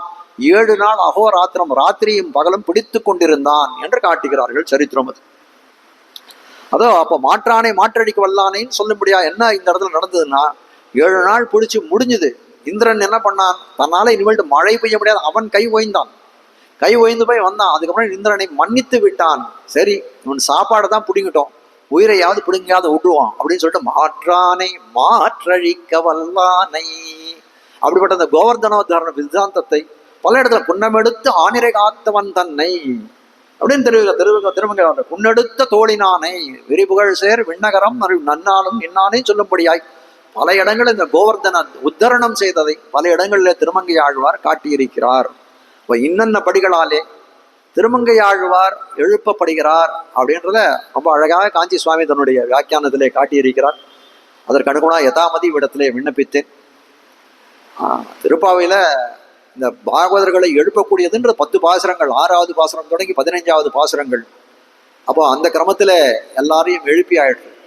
இனிமேல்ட்டு பகவானை எழுப்பணும். அது இன்னும் இது எப்படி எவ்வளவு சுவைப்பட இருந்ததோ இதுலயே அப்படி இருந்ததுன்னா, பெய்ப்பெண்ணே நங்காய் நாணாதாய் நாவுடையாய் அப்படிலாம் பலவிதமான வந்து இதெல்லாம் பேசினார்கள். இன்னும் எம்பெருமானை எழுப்பக்கூடியது இன்னும் சுவை மிகுந்ததாக இருக்கும். அந்த எம்பெருமானை போகிறதையே அணுகக்கூடியதே சொல்லக்கூடியது எப்படி இருக்குன்னா, நாளை போய் இந்த நாயகனாய் நின்ற பாசுரணத்துல அந்த நந்தகோபனுடைய திருமாளிகை போய் அந்த வந்து அங்க இருக்கக்கூடிய வாயில் காப்பவனுடைய ஒரு சம்பாஷணம் நடக்க, ஒரு உரையாடல், ரொம்ப இனிமையான சம்பாஷணம். அனைவரும் வந்திருந்து கேட்டு மகிழ வேணுமாய் பிரார்த்திக்கிறேன். ஸ்ரீமத்தை விஷ்ணு சித்தாரிய மனோநந்தன ஹேதவே நந்தநந்தன சுந்தரியை கோதாயை நித்யமங்கலம். ஸ்ரீமதே ரம்யஜா மாத்ருமுனீந்திராய மகாத்மனே ஸ்ரீரங்கவாசினே பூயாத் நித்யஸ்ரீர் நித்யமங்கலம். நாயகனாய் இன்னைக்கு பாசுர அனுசந்தானத்தை பண்றோம். நாயகனாய் நின்ன நந்த கோபனுடைய கோயில் காப்பானே, கொடித்தோன்னும் தோரண வாசல் காப்பானே, மணிக்கதவம் தாழ்த்திரவாய் ஆயரு சிறுமியரோமக்கு அரபரமாயன் மணிவண்ணன் நிழலே வாய் நேர்ந்தான். தூயோமாய் வந்தோம் துயிலழப்பாடுவான் வாயால் முன்னம் மாத்தாதே அம்மா, நீ நேச நிலை கதவம் நீக்கேலோர் எம்பாவாய். ஸ்ரீமதே ரம்யஜா மாத்ருமுனீந்திராய மகாத்மனே ஸ்ரீரங்கவாசினே பூயாத் நித்யஸ்ரீர் நித்யமங்களம். மங்களம் குருவர்யாய மங்களம் குணசிந்தவே வாதிபீதிகரார்யாய நித்யஸ்ரீர் நித்யமங்களம். ஸ்ரீமத் சுந்தர ஜாமாத்ருமுனிமானசவாசினே அண்ணங்கரார்ய வர்யாய நித்யஸ்ரீர் நித்யமங்களம். தலை நல்ல இன்பம் தலைப்பெய்தெங்கும் தழைக்கவே லோகா சமஸ்தா சுகினோ பவந்து சமஸ்தசன் மங்களாணி சந்து. ஆண்டாள் திருவடிகளே சரணம். ஆழ்வார் எம்பெருமானார் ஜெயர் திருவடிகளே சரணம்.